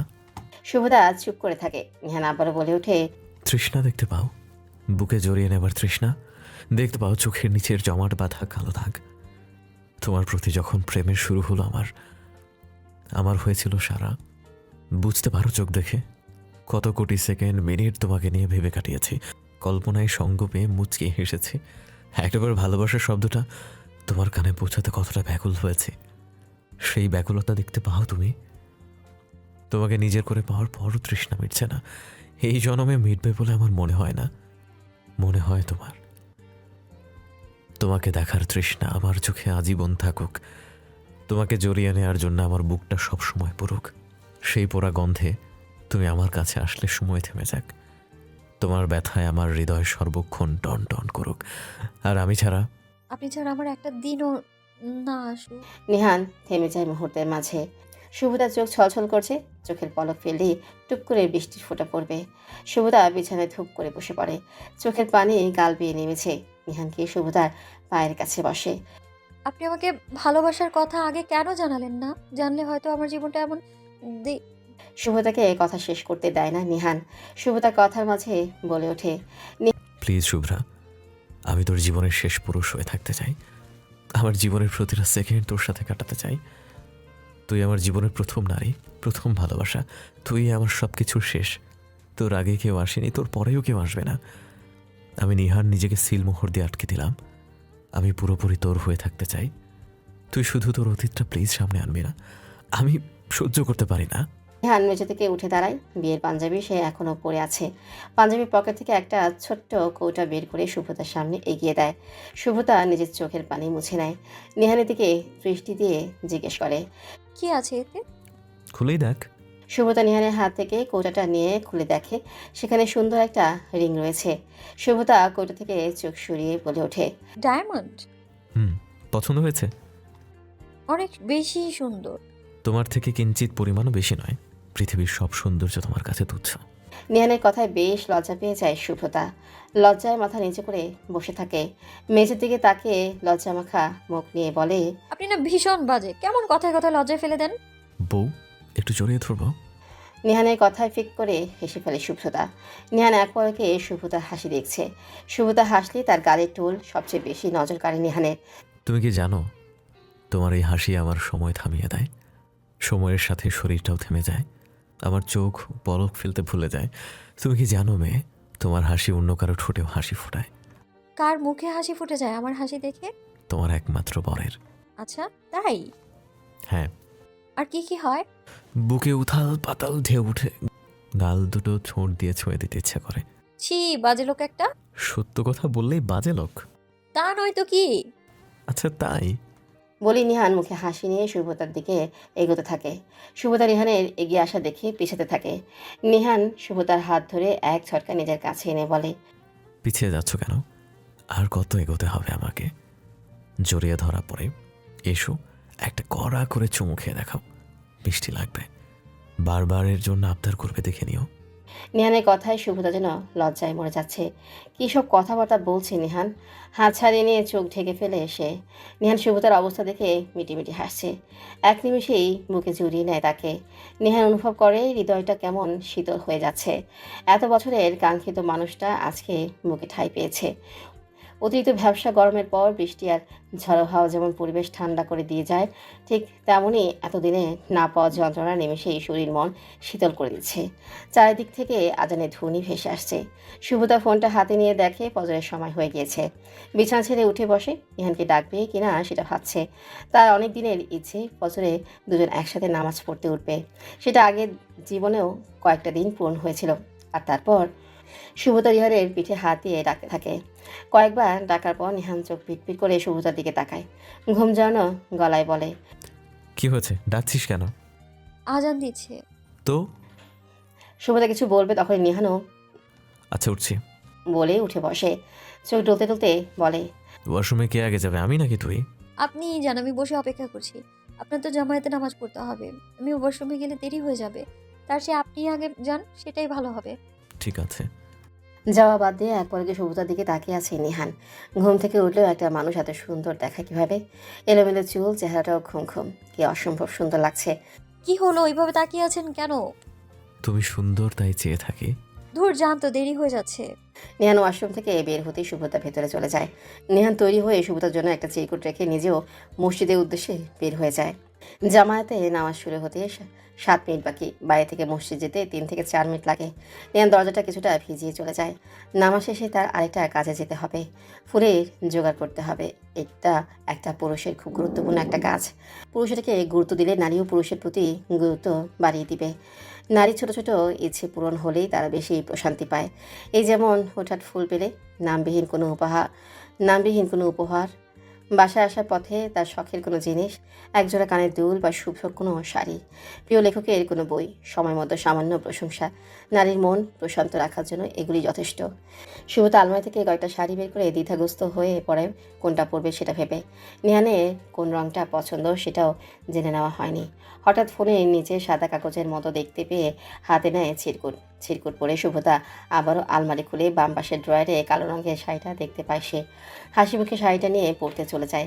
সকাল 8টা, বাড়িতে হুইচয়ের শব্দ শোনা যাচ্ছে। স্নিগ্ধার মনে পড়ছে গতকাল সকালে রঙগুলো তার রুমে ছিল, তাই সেগুলো নিয়ে এসে সকাল সকাল আবিরা আর নেহার মুখে দিয়েছে। তাদের দুজনকে দেখতে একদম ভূতের মতো লাগছে। দুজন মিলে স্নিগ্ধার মুখে রং লাগিয়ে দিচ্ছে, তার সাথে যোগ দিয়েছে সাকিরা। মায়ের প্রেশারটা বেড়েছে শুনে নিহান মোড়ের মাথায় গিয়েছিল ঔষধ নিয়ে আসতে। পাড়ার একজন ফার্মেসি আছে, সেখানে কল দিয়ে তাকে ডেকে নিয়েছিল। নেহার বাড়িতে ঢুকতেই নেহা এসে তার ডান গালে রং মাখিয়ে দেয়। একটা ধমক দিতে যাবে, তখনই ভাবে না, ধমক দেওয়া ঠিক হবে না।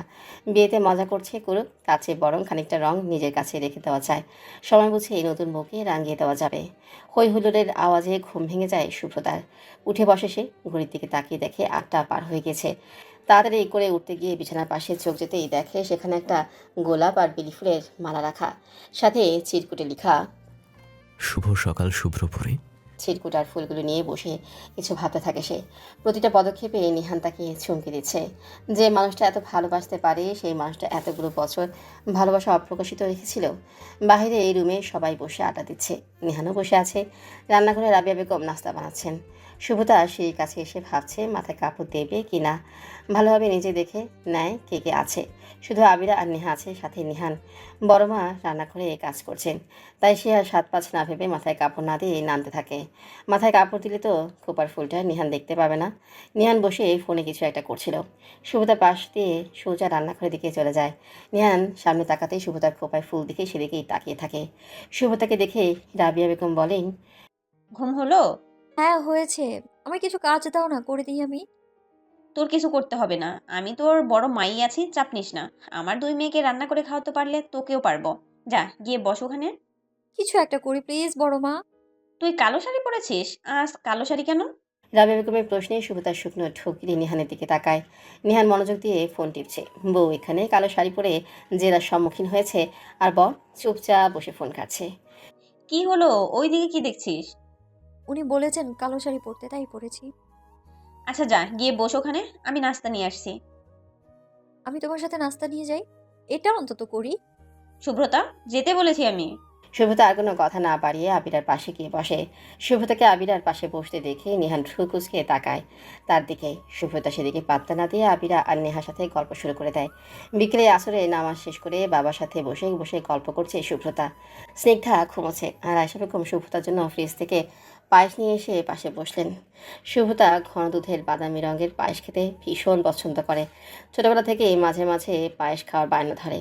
আয়শা বেগম পায়েস এগিয়ে দিতেই সে মনোযোগ দিয়ে খেতে থাকে। ভালো হয়েছে খেতে, কালকে তো খেতেই পারলি না। তোমার হাতের পায়েস ভালো না হয়ে উপায় আছে? বাবাকে দাও একটু। না রে, আমি এখন পায়েস খাবো না, একটু বের হব, সারাদিন বাড়িতে ছিলাম। একটু খেয়ে বের হও। দেখো অসাধারণ হয়েছে খেতে। ঠিক আছে আয়েশা, দাও পিরিচে করে একটু খেয়ে দেখি। আয়শা বেগম পায়েস আনতে চান। আবিরা রুমে ঢুকতেই শুভতা তার মাকে ডেকে বলে, মা আরেকটা পেরিচে দিও তো পায়েস, আবির আপু এসেছে। আবিরা এগিয়ে এসে পাশে বসে বলে, সে পায়েস খাচ্ছি, সমস্যা নেই। কথা হচ্ছে ভাইয়া তোকে ডাকছে। আমাকে কেন, কি হয়েছে? সেটা জানি না, পায়েসটা শেষ করে একটু তাড়াতাড়ি যা, দেরি করলে আবার রেগে যাবে। শুভতা চিন্তায় পড়ে যায়। এত জরুরি তলব কেন? আসার সময় দেখে এলো কার সাথে যেন ফোনে কথা বলছে। আসার সময় বলেও এসেছে, তবুও কেন ডেকে পাঠিয়েছে কে জানে। পায়েস খাওয়া শেষ করে বাবাকে বলে উঠে ফোন হাতে নেবে, তখনই দেখে সেখানে ফোন নেই। তার মানে ফোন রুমেই রেখে এসেছে। সে অচেনা নাম্বার থেকে আবারও কল এলো না তো। শুভতা তাড়াহুড়া করে এই রুম থেকে বেরিয়ে চলে যায়।